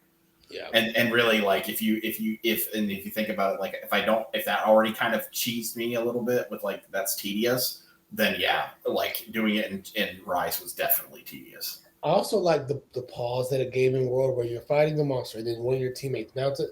Like, all right, everybody sharpen up, get your stuff ready. Like that was a cool little like moment where it felt like just like kind of that reprieve, and I don't know, I like the prep that kind of came with that. Yeah, I'm okay with that too. Like that's a cool aspect to it, but like you got to remember too that part of my thing is like you need to sharpen, run away. Like that's where I came from. Yeah. Like no, oh, you need to sharpen. The AI specifically knows you need to sharpen. Is going to come for you now. Yeah. Yeah, it always felt like that. Every time I knew I was about to sharpen, I knew that thing was coming for me. It was like, oh yeah, man.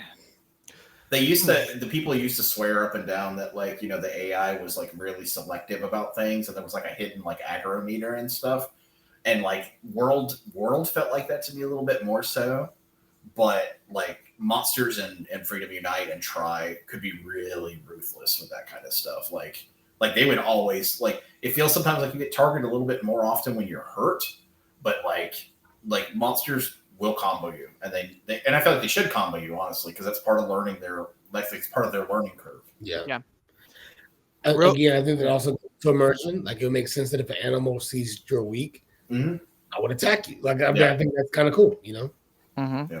One quick question before we get to the main. I had one last thing to add to that. Go.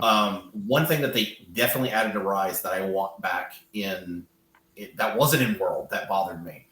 Okay, so World's thing, and that what most annoyed me about World was giving like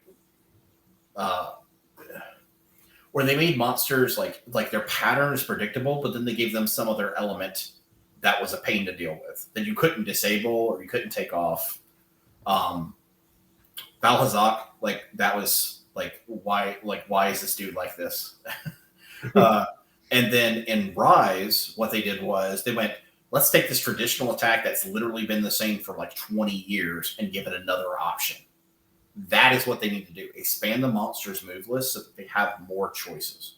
Oh, for sure. I would love for all the monsters to have like at least one or two new moves, because it changes up the predictability. Because like at this point, a lot of us are seasoned hunters that know the move sets, and so coming into like going back to World even now, like I said earlier when we were talking off before we started recording, it's easier now because I know the monsters and I know their movesets and I know what they're gonna do. Where Rise, I will say, did take me off guard a few times where I was like, "Oh snap! That's a new move."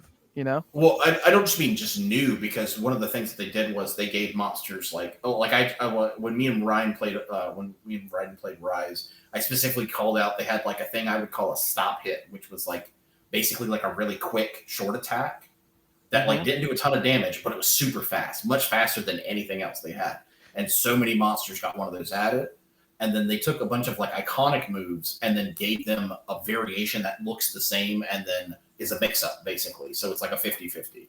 Well, they did the mix-up because of the wire bug fall, like where you could like come back from like a wire fall, and they were trying to punish people that were trying to spam that to go right back into the fight. And they're like, okay, I don't just mean like one attack and then like they'd be like, oh, okay, you're back in the fight now, so the monster's still going to target you. I mean, like legitimately, like I think like Peak Rathian, like tail flip. It's like, no, I have a tail flip that looks the same, but then it's also got like a different hit, or like Azure Rathalos. Yeah. Like if you compare normal Rathalos to Azure, it's like that kind of stuff. Mm-hmm. Yeah. Like, so I hope they bring that back in spades, because that's what makes the monsters really fun. Is like you have to not just seeing new options, but knowing that that's not a guaranteed safe move anymore. That's a mix-up. Like they might be doing that. They might be doing 3 hits, or they're going to do this into that. Mm-hmm. Yeah. How about you, Ryan? How about you, Ryan? Oh. What was the question? You already answered you. I'm sorry. Yeah. So the quick question is, before we get to the main last question, one monster that you can bring back. One monster. You already know what I want. Nergigante? Yes, sir. The one monster, okay. How would you, Del? See, I feel like all my favorite monsters are so flagship that they're always in every game. I have that luck with my favorites of things being always there in games. Yeah. Like my maiden Tekken is always there as a launch character, always, every single game. if I'm thinking of like maybe another monster that's not usually or not always there, Barryoth. Barryoth's always fun to fight. Yeah. One question could be, what monsters do you not want to come back? But that might be a bigger thing. But go Well, ahead, Josh. so I want Seething Basil Goose. I definitely want him back because like the rose bombs that he brought in Iceborne, like those were awesome. A monster that we didn't get back in Rise, Devil Joe, for sure. Yeah, I hate Devil Joe, but at the same time, he makes it fun, man, because then you have to pay attention to him while you're trying to fight another monster, and that was super annoying. But could you imagine? Could you imagine seeing him over the horizon? Like you're going towards that area, and you see him just chilling over there, and you know that you got to get over there, and he's just waiting for you. He's like, I see you. And could you imagine him seeing you and then like coming from where the horizon is to you? Like he's like, I see you, and I'm coming for you. Like that would be cool. It could be cool if he followed your camps. Yeah. As you make camp, like he picks up the trail that sends to your camp, and he's following you around the map. That could be pretty cool. That would be crazy. If we're talking about monsters like we don't want back, I don't really like.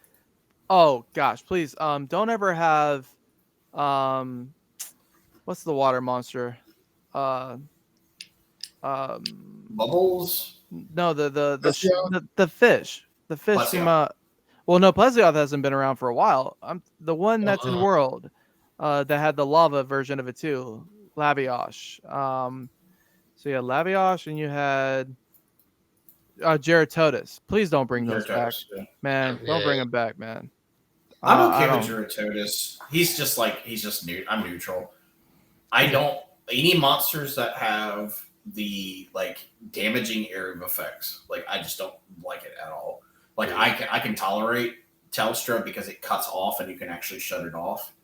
But like Valhazak, like that almost killed me playing World in the sense of like I never want a gear check in the game. I just want skill checks. If I have 1 HP and I can play through an entire mission and it's not going to kill me, there's not guaranteed damage, that's cool.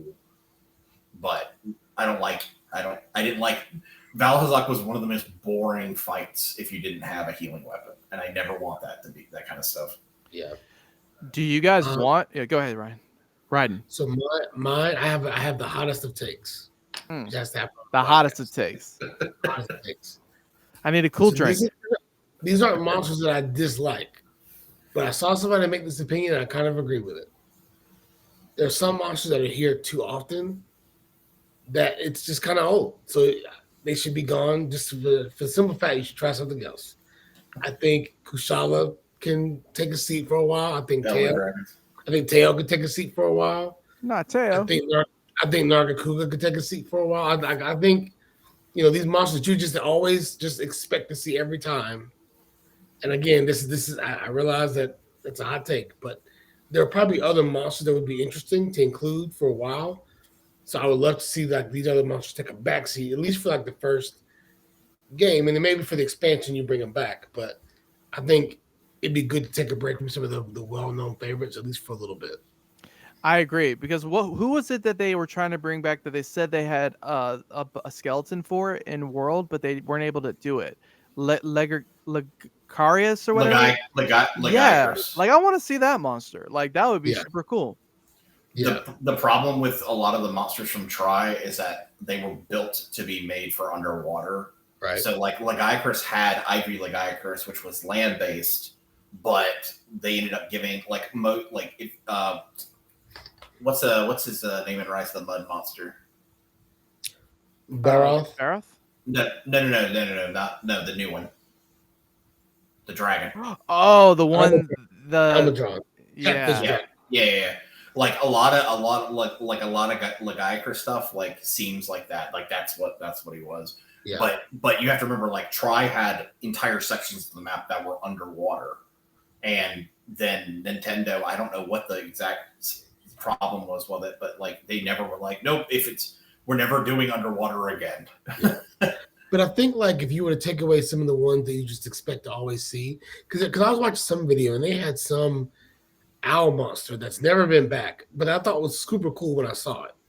know what I'm talking about? There's like this owl. Yeah, I know who you're talking about. I just don't remember. I think like having more room for stuff like that you just don't usually see. I want the I frog think it'll back. be cool. I want Which one is that? So you saw him. You saw him in Rise, like at the hub, like the baby one. I want him. I want him back. Like, I agree. like Bullfrogo or whatever. I don't know what it was called. If something I think that they could make sure that they don't have is like, if you're gonna have like one of the traditional like bird wyverns, like as like just have one version of them. We don't need like Velociprey and all the other versions all in one game all the time. Right. Hey, do you guys want? Yeah, go ahead. Do it that way. It's cheaper to do it that way. Just hey, we've got the skeleton in the game. Let's do 5 different versions of the same. Yep. Do you guys want augmented weapons again? Because I missed that from World. Because like, remember when you could actually like heal yourself by using a weapon, like health regen? I missed that. I'm neutral, personally. I think it could be cool, but I like weapon mod stuff for like a little bit of specialization, but the biggest problem I have with it is that it boils to a meta way too quickly. Like because people reverse engineer everything like immediately in these games, and then like within like having greatsword, if you're going for build A or build B, like build A is like the unsheathed build, and build B is like the one that uses like the new system mechanics. There's usually like one best thing to have for the weapon, unless like if you're not getting hit, it's like crit damage, and if you are getting hit, it's health. And then that's all. That was your choice, and then it was just grinding for it. If they could do something more variable with it, I would enjoy it more, I think.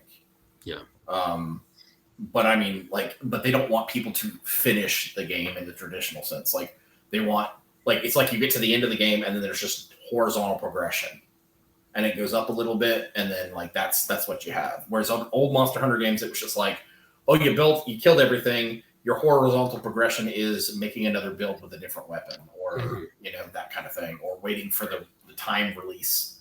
Because they didn't used to have DLC back in the day, or they had download content missions, but they were content that was already in the game. So like it would unlock based on like you connecting to the internet, but then the data was already there, so people could just like play them whenever they wanted if they wanted to like use game sharks and hacks and stuff like that. That's interesting. Yeah. So like for example, like the thing that threw me for a loop is one of the manga I like a lot is Grappler the Baki, or Baki the Grappler, and there was a I forget which game it was in, but there was a Yujiro hammer in one of the games, and I was just like, what? And of course that was never, it was in the game, the data was there was an event for it, but like you couldn't get it because the event schedule stopped by the time I was playing the game. So it was like, well, people just run hacks, like save files where all of the missions are unlocked and stuff like that, because they were all built in already. I forgot where I was going with that. Oh, yeah. So like the they just need to be more variable. I don't know what they could do, but it's another thing where I'm just like, I'm fine if it's not in the game, but it gives people something to do, so it's not like the end of the world. How about you, Ryan? Raiden. That's hard. Right. I don't know. You're fine. I'm kind of neutral on the weapon augments. I think they're cool. I think my main draw to the game is like the actual action of it. So I don't. To Dale's point, if there's a best build to do, I'll just do it. So I don't think about it anymore. So you'll change your mind when you play World again. You have Fatalis with your switch axe, and you have half damage, and you do the move, and you get all the rest of your damage. I mean, the rest of your health back within that moment where you were gonna die. I've done that before, and it is fun. Like, you're not wrong. I'm just saying, like, it doesn't make or break much to me personally. My mom's going off to a different tangent about what I'd like to see for this game, but I'll hold on to that until you're ready. All right. So, what should Wilds do, and what should it avoid? That's the final question. What should it do? What should Wilds do, and what should it avoid? So I'll hop in with that. I think I would love for them to lean more into, and again, this is my personal bias, into the ecology and have that feel much more grounded in realism and in ways that you could take advantage of, right? Like, so for example, let's say we don't have the full scout flies thing yet, but you know that you're hunting like a devil joys, apex predator, and you see that there are a bunch of like vultures off in the distance. Okay, well, I know there's probably a kill there. I know the devil joe probably sees the vultures off in the distance. I'm gonna go where the vultures are because that's where devil joe probably is, all right? Like, or maybe you kill something that's Rathalos' favorite prey. You know that Rathalos is probably gonna, you can use that same thing to draw him in. Maybe if you go to a Rathalos nesting site, which I think that happens now, but like they get more, like let's say you break the eggs, they are now enraged the entire fight. Like there could be all kinds of things they could do where it could like play on the actual animal nature of it that I think would be a lot of fun.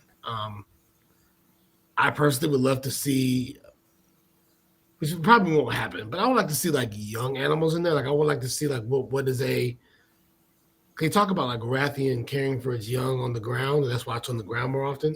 Why not some young chicks? Like I don't know, that could be cool, Again, that's just me probably being too much into that. Like, but I think it could be I think cool. that'd be amazing. What are you talking about? Yeah. I agree.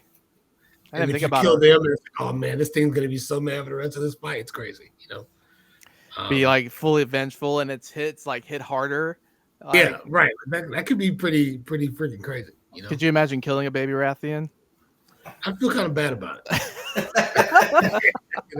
But people would do it. I mean, it's okay. It's in the game. Like, I would have no problem killing a baby Lunostra at all. Same. But I can also see like the venom of like, and it can be interesting. Like, let's say the venom of a baby rat is more potent because it snakes like apparently like baby snakes venom is more because they don't know how to. So it's more like they empty the entire venom sac on you, and so things like that could be cool. Or like like newborn baby vampires from Twilight being stronger. Ketchup on your Twilight Lord. This guy. I can also see anything where certain creatures only come out at nighttime. So let's say you are in the open world setting and you want to hunt this thing, or maybe you need to like get time to pass to where it's dark, and now that's when Nargacuga comes out because Nargacuga is nocturnal, like that would be cool, like nocturnal creatures coming out only at night. Yeah, I think stuff like that, because right now it feels like everything, like the biomes, at least in Rise, especially felt like they were background. They did not feel like actual biomes, But if they were to really lean into that, that could be really, really interesting. That'd be cool. So that's the thing you want to add. What did you want to take away? What would you want them to avoid? I want them to avoid the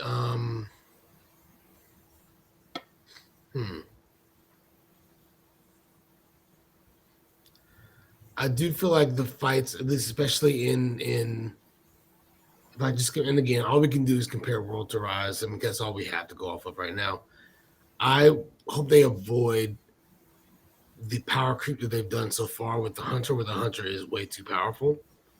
One of the initial draws that I had for the game back in the day was it felt like, man, this Hunter feels so grounded, And so I hope that they avoid making the Hunters feel too much like anime characters again, where they're just super, super powerful and super, super mobile. Which I mean, yeah, I hope they avoid that. Yeah, because you were absolutely a superhero in Rise. I didn't feel like at all, like I said earlier, that I was ever in danger. Like in world base, yeah, like even like now when I'm playing and I'm looking at the armor I'm wearing, none of it's really like none of it's really like helping you. Like it's basically just there to keep you alive. Because you don't have any weakness to exploit. You don't have like a bunch of like continuity in the armor pieces. Like it's just Right. there. And so it's basically like, yeah, you felt super.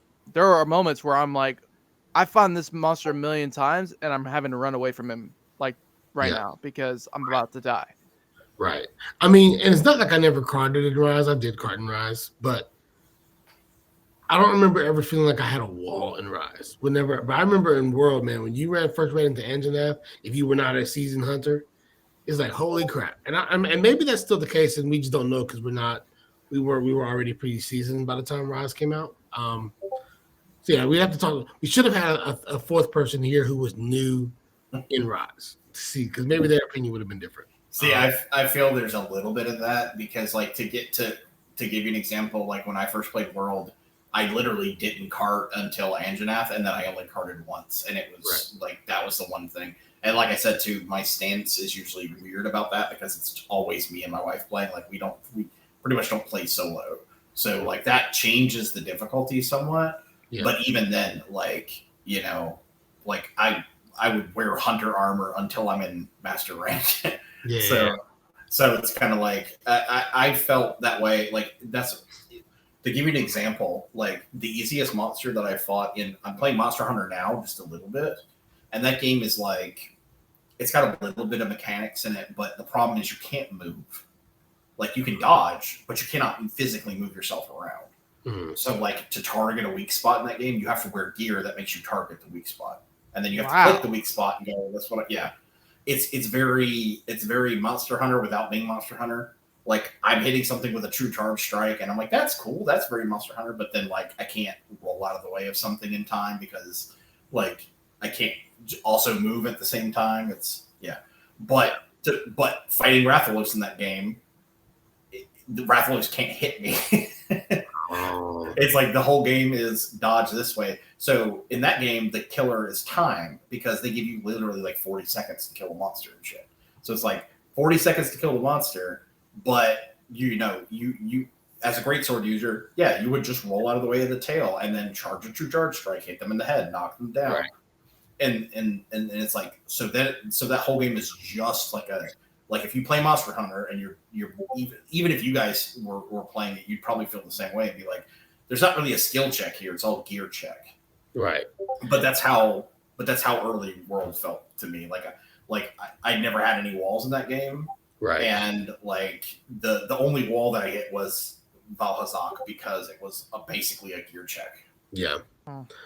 The one other thing I'll say that I hope they avoid, which is really an excuse for me to talk about a quality of life thing that should have gone in the previous section, is no more flinch free, please. Like I don't like. Why do I need to waste a spot on flinch free? Like, just make me flinch free, like all the time. Like I don't need that. That's a waste of a slot. See, the only reason I had a problem with flinch free is because I liked it when it came to the monsters because there was level 3. Like it could get all the way to level 3, and before you know it, like. Well, maybe I'm confusing that with tremors because I like tremor resistance. Like I felt like I felt like a god when I had level 3 tremor resistance on my gun lance. But like getting tripped up by your co-player. That's what I'm saying. That's what I'm saying. Like, I don't need to waste. I don't want to waste the slot. However the slots come through making sure that my friend who's using a longsword can't. Just get rid of longsword. We don't need that. We don't need them. Just get rid of it. Hey, see, I'm the opposite. I'm like, hey, make it so like if you hit somebody else with your weapon, you do damage to them. That's what I would say. Oh, like, no, bro. We never play together again. No, man.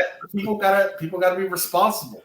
No. That's right, because every body part has a specific weapon that should be hitting it anyways. That's how it's supposed to be. Greatsword's supposed to have a hit. Always. That's not going. You already know. Yeah, and if there is like a flinch free thing with it, just make it have multiple levels. Like don't make it just one thing where you're just doing this just to avoid people matching with like longsword or dual blades or something. Yeah. Could you imagine getting killed by artillery from a charge blade? Jeez, man. Hey, I've died before because I didn't used to ever run any kind of like stuff for flinch free, like in World. I've died from getting clipped in the back with an arrow and then being stuck and hit stun and then get hit by something that I was about to dodge. See, no. It's Mitchie was like, "Wait, did I just kill you?" And I was like, "Yeah, you killed me. You shot me in the back." See, we're not doing that. But that's immersive though. It is immersive. There's a limit to how much immersion I want. Your character gets slashed one time and dies of dysentery or something. That's Great story, cutting people in half. Yeah. Yeah, we're not doing that. Okay, so let's see. The question was, what would you do? What would you avoid? Okay. I think DPS checks are like, it's not because they're hard, they're just annoying because like Monster Hunter's always just been like, take as much time as you want, which in my opinion accentuates the kind of things that are good about World and like you want people to look around and go explore things. If you absolutely want to make it harder, make the monsters hit harder or make you be able to carry less healing items. Don't give me 30 healing items that I could like fill up my inventory with. Don't give me healing weapons. Make the monsters hurt me more. If I make a mistake, that's more on me. Like Dark Souls. Like in Dark Souls, it's like you're getting hit twice, you're dead. Like there's nothing that's going to save you. But at the same time, if I want to take a break from fighting the monster and run off and take more time, okay, let me go grab items. That's why they're there, right? That's why can I run around the map and pick up enough stuff to give myself 10 pots, but then never have to use them. But I'm confused because the only monsters that had DPS checks were like the siege monsters like Kultroth and Safijiva and Behemoth. Yeah, and Alatran, but those were all like event monsters. So you wouldn't want them. You wouldn't want them to have the DPS checks. Nope, just make it. No, I just anything that requires a gear check other than sharpness. Like if I could kill Valhazak with like a weapon that does like 100 damage or something, like, and it takes me 45 minutes, as long as I don't get hit, that's fine. But don't make it like, oh, like you can never hit Valhazak for 45 minutes because he's always covered in filth. Like that was my least favorite fight and remains my least favorite fight in all of Monster Hunter. See, I actually liked that fight, especially in Iceborne when they like, because I remember like having to make the build and having the effluvia resistance, but even it having tick damage to where like I forgot what I ended up having to do, but I think I had a health regen build where essentially I had all the health things that you could have. I had a weapon that did health regen, and I remember people were carding like crazy on that event because like the tick damage by itself was insane. It was the arch Valhazak. Yeah. And I remember like just, I don't know, it was hard, but by that point, like I wanted hard because everything else was like kind of easy. Like you knew that you could kill a monster in 45 minutes but with that monster, it was like 45 minutes might not be enough if you're not on it, you know? In the same way that like Raiden was talking a little while ago, that like having the monsters or having the different versions of the bird wyverns is just kind of like recycling. Like that Valhazak had like one new attack or something like that. I don't even think he did. I think it was just a different variation of what one he already did. It was like the same animation. It's like, no, just give the dude more attacks. Make him hit harder in certain ways. Give him something completely new instead of just making his aura hurt you more. Like this is just see what it is. It's like the easiest comparison is if I can do something and do it like immediately and it's just really hard, that's skill, that's difficulty for me. Just giving me like gear requirements, it's never difficulty to me. It's just time. Right. Like there's always a time investment. It's like knowledge checks in games too. Like how do you beat this boss in this game? Okay, we'll just stand in this one corner and like hit him with like this one attack. He'll never hit you there or something, right? Like those kinds of things are not that's not difficulty to me. And like I don't want the game to go back to the difficulty comes from the fact that the monsters will always combo you with 2 hits and kill you, or they'll always target you when you're hurt. It's like put some variety in there, but don't make it like I recover health. Like I don't like healing weapons. I don't like status effects that drain your HP. Like ones that make your stamina go down or stuff like that, that's fine because it means you have to change what you're doing, not change your gear. Like, give up the gear you're using and then do something to compensate for the monster that's going by and killing other monsters and getting their stuff. Which I get, some people will argue is kind of the concept behind Monster Hunter. You're killing them to get things to make yourself better at killing things.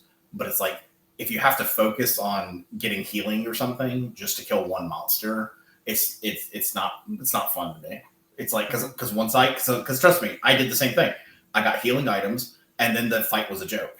So I was like, and then what happened was when the stronger version of Valhazak was there, it was just like the same thing. It was just like, oh, just up those a little bit, and then it's the same fight.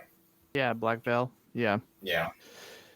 So did you say anything avoiding wise? That's the avoiding. That's the main thing. DPS checks, gear checks. I'm fine with what they should do. Things that they should do. Definitely try to make more unique instances when fighting the monsters.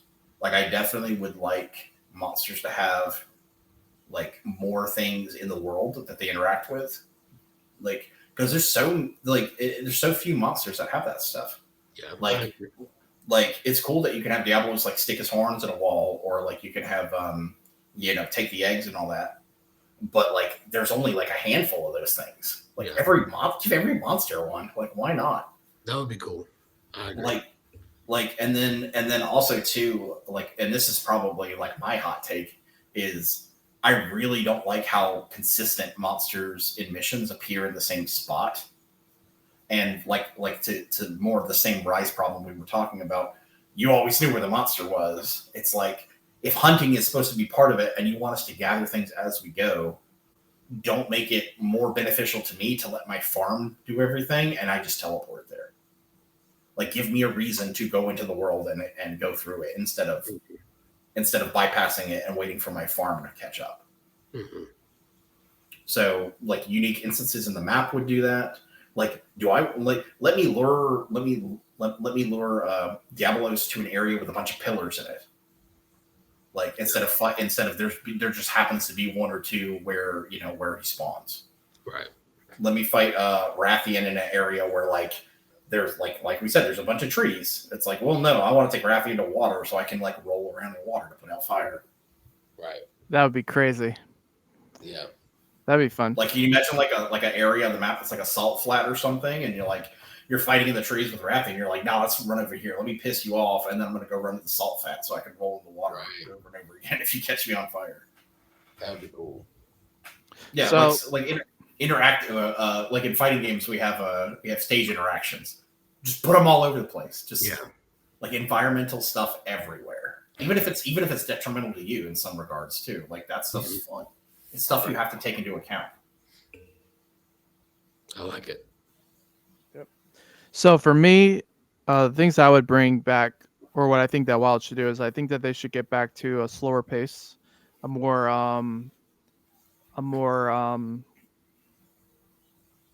what's the word that I'm trying to find? Methodical? Like methodical? Yeah.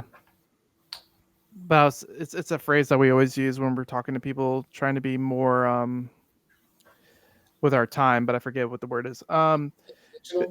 More intentional. Like, I want to be more intentional with what I'm doing. Like, I like the tracking. I like the slower movements. I like the respecting of the monsters and treating them like they're actually a part of the ecosystem, and like that they're not just there for our gain. I liked kind of how I felt, being the Sapphire Star and like actually being something that actually was bringing some sort of importance to like Monster Hunter World, and how like I was by the end of it, I felt like I was a part of the ecosystem as well. I was a part of that world. I was a part of that land along with the monsters. And it was about, just taking care of what like had been given to us. And I know that sounds like kind of sappy, but like, I just want them to avoid, speeding everything up like they did in Rise. I think it was very fast paced. I feel like, you could be very unintentional with what you were doing and just go in there and kill a monster. And I don't know, like, I just felt like there was just no stakes involved. I mean, I hate the story of Rise as well. Like, I think the story was not good, and I think that some of that had to do with like the rushing of it because of COVID and stuff. But and like maybe they ran out of time and they had to get it out. Because I think Sunbreak was actually a lot more intentional than base Rise was. But I just want it to be more methodical. That's just what that's what I want them to do. It's like I just need Monster Hunter World 2 with the good things that they did in Wilds and keep everything else. That's just basically kind of how I feel about it. Rise? Huh? You mean the good things they did in Rise? Yeah, so like some of the things they did good in Rise, because I feel like I'm the one that's been bashing on Rise this entire time. Some of the good things that they did in Rise is I loved the switch skills, and I loved being able to grow in the movesets that I had. I kind of wish that they had just given you the movesets because I felt like I felt like I was rushing to get to all the good movesets, like the Great Sword parry. Like I was rushing to get there. And so instead of just enjoying my track and my fighting, I was like, I want to get that move as soon as possible because I didn't even know that move existed. And here someone is with that move on YouTube. I want that move. What do I need to? Oh, I need to get to the level here, or I need to get past this quest to get there. And so I wasn't enjoying myself because I felt like I was rushing. And maybe that's my fault. Maybe I should have just been like, it's okay, I'll get there when I get there. But I wanted the move sets. So give me the move sets and because I love the new movesets. I actually love scroll swapping because it changed like my strategy up. Now if they want to just do that with the weapon, like the extra weapon that you have, then that's cool too. But I liked that I could switch up, like when the monster's up, I'm more fast paced. When the monster's down, I can go back to my stronger attacks and scroll swap. Like I liked that dynamic, honestly. I don't actually think that was a bad dynamic. But if we're going back to a slower methodical, then I'm okay with that as well. But those were some of the good things that they did with Rise and Sunbreak. It's just like the newer move sets. I liked the verticality, but I agree with Dell with that there wasn't monsters to be fought up there. So if they even had the verticality with monsters up there, I'd be fine with that. Because I like layers. I like traversing. I like being up in the mountains where it might be snowy, and then you have snowy monsters up there. Like, I think that would be cool. And then dragging a snowy monster down to where they're at a disadvantage because there's not, they're out of their environment. I think that would be cool for them to do. I just want them to avoid. I don't know, man. I don't want Clutch Claw and wire bugs. Like, I want them to avoid those kind of gimmicks. Like, I want it to be super practical. I want it to be more grounded, like Raiden said. That's what I want them to bring and what I want them to avoid. Yeah, I think on the note too that the that's something I feel like that's world. So if you look at it from like a for you and like a try stance, like World has a bunch of things that speed up the overall game, but they don't require you, like they don't specify for you to do like certain things and just avoid chunks of it. Like it's still always beneficial to go and grab a couple of and see, the endemic life was supposed to be that in Rise, but it was so optional most of the time. Like make endemic life super useful. Yeah, like you really didn't explore for it either. Like you knew where it was, you made a beeline to get it, and then you went to the monster. Yeah, and which all to me comes from the big problem is that like there was like I want to use the word gamification, but I don't think that that's the correct term. But like you took these systems and you turned them into like tick boxes instead of them being something that should just kind of like be there, like spirit birds. Yeah, that's what I'm talking about. Like all get rid of life. that, man. Ugh. Like I'm fine with the endemic life, but like it's like make it something where it's like, oh, you found one of them and they're not super common, and instead of being constantly all over the map. Yeah. Like if it's a tough fight, you got to spend the first 4 or 5 minutes just gathering spirit birds to get your life. Yeah. All that. Well, because the logic was like they expected you to like use a different path to get there, and it's like, okay, so then you're just finding the optimal path to go kill the monster instead of it being like, like, oh, this is like for real. Because think about like a bird or something, right? Like if there's a spirit bird there, it's always just floating in space, like in that one spot forever. It's like like fly off somewhere else. Like that's crazy. Yeah, because people ended up. Then it's like go ahead. Go ahead. Go. No, because then people had like paths. Like they're like, you get this path to get the health spare birds, and then you go to this one to get the attack spare birds, and so people were like literally following those specific paths to get those specific spare birds depending on what your strategy was. And it was just like, but that was literally, you had the people that were doing that were taking 5 minutes to do that, and then you had the other people that were going straight to the monster. And so it's like, and then they would be fainting while you're over there collecting spare birds, and it's like, wait a minute, can we all get on the same page? Like, are we collecting spare birds or are we dying? Like, what are we doing? And see, that was the other thing too, is like they intended for that to happen. They intended for you to go get them in specific routes. So it's like that was designed that way. And like to me, that just completely, it's like that makes sense for pickups, like for items, but not for endemic life, because like it's not really life. It's just a static pickup that I'm picking up. Right. Whereas that mushroom might grow back every day. That's fine. Right. But then like that squirrel ain't going to be sitting there 10 minutes from now or 2 minutes from now. Like or the give them spider, like a spawn. Give them like a spawn range and make them in that range. So you might know about where they are, but not like the exact freaking pixel that they're going to spawn on. Right. Or if there's a giant fight happening, the spider doesn't move. Yeah. It stays right there. Exactly. Stepped on. Like, that would also go to like make them better, make them stronger, but make them way less on the map, way less common. Make them run away when monsters cause things. That's how monsters really react. That's how animals react to things. Right. Yeah, and I think that's because I did like it. I just wish it wasn't so. I'm picking up rings in Sonic the Hedgehog.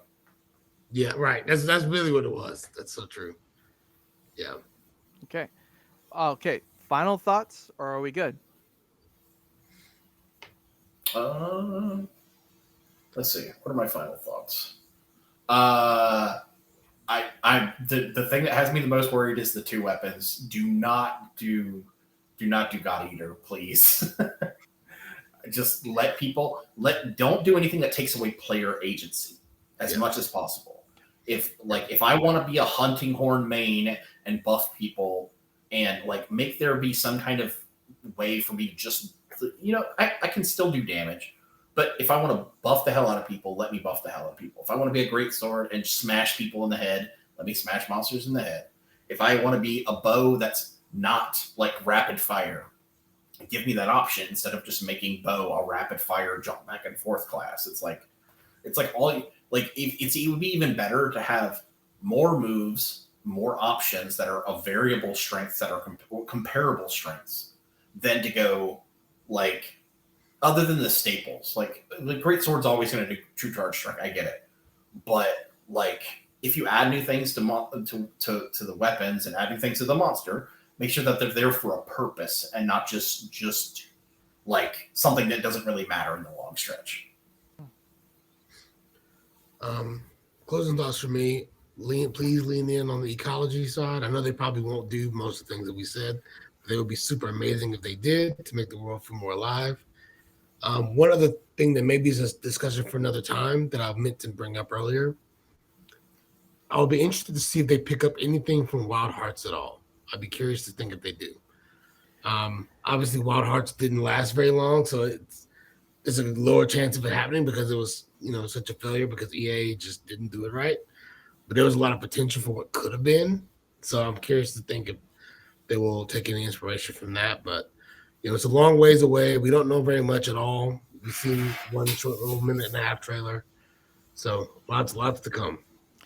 And it's funny that you said that because like how Dell said earlier that they're getting some inspiration from Breath of the Wild. I think that is a part of it. And I also think that they are trying to use wilds as a way to like erase Wild Hearts from existence.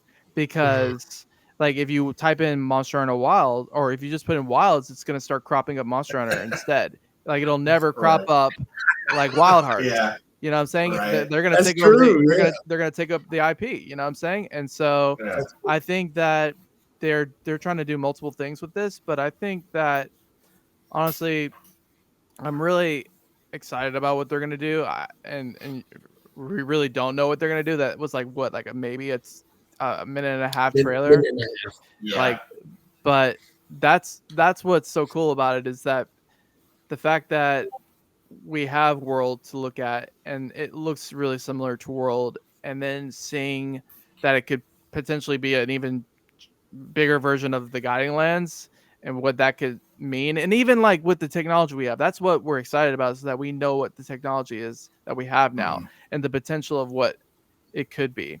So, I mean, for me, final thoughts is that I just wanted to get back to feeling more personal and actually feeling like I'm playing it with other people, because that's the thing I missed the most from World and from Rise, is that I felt like I had friendships and people that I'd gone through World with, even the NPCs. Where Rise, I just didn't have any attachment to the NPCs. I didn't have any attachment to any people in reality. And that's the thing, is like Monster Hunter World is special because it was my first multiplayer online game. So I was, and I never had wanted to play those kind of games. I never wanted to play with people. I always wanted to play by myself. I kind of was just like, oh, people are going to get in my way. They're going to be annoying. They're going to do all these different things. And some people like I didn't really gel with, but like when you're starting to like have groups of like 10 people that you know personally that you can contact and say, hey, let's get a session going. Like you might have one person in that session that you're not really fond of, but all of you together, like you're cool and you're working towards a goal, and to achieve that goal was something new for me, and to experience achieving goals with other people in a game. I don't know, like fighting Behemoth and having to get over that hump, or a couple of the other fights, like that was special. And so I just want Wilds to be like that again, where we have the more personal aspect to it, and the engagement with other players. Like that's what I want the most from that. So just please bring that back. Please don't have 4 like people sessions again. Please don't do that ever again. But that's mine. On that note, though, I do think the direction they're aiming with the way that the game looks, like with the aesthetic and everything, like if it is kind of like people in the wilds, I feel like that definitely plays into like the emergent storytelling with like groups, like being out in the wilds with like 3 other hunters. Like that's cool. That's what Monster Hunter is supposed to be about. You know. Yeah. Oh, and one last thing about never taking inspiration. Do not just pretend the movie didn't exist. Like I don't know if that did anything with Capcom's mind, but just pretend it just didn't exist. Oh no portals, none of that. No, I don't want leave that alone. a fighter jet coming into the game or something. I don't want those lightning rods to be some sort of ancient civilization from the future, like that. Put them down or something. No, thank you. No, thank you. Well, that about wraps it up for this podcast. I think it went pretty well, honestly. Yeah, man. We should hook up next time, and we'll have another topic going on. Maybe more Wilds, maybe something else, maybe Tekken, and maybe then they're going to be the ones schooling me, because like I am the complete rookie when it comes to Tekken. So, well, more things to come in the future.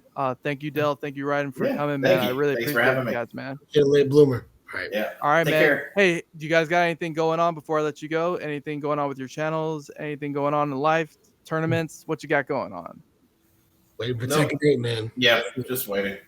All right. Well, thank you guys for coming to the podcast. If you guys have anything that you want to say, leave it in the comments section. If you like the video, leave a like, comment, and subscribe.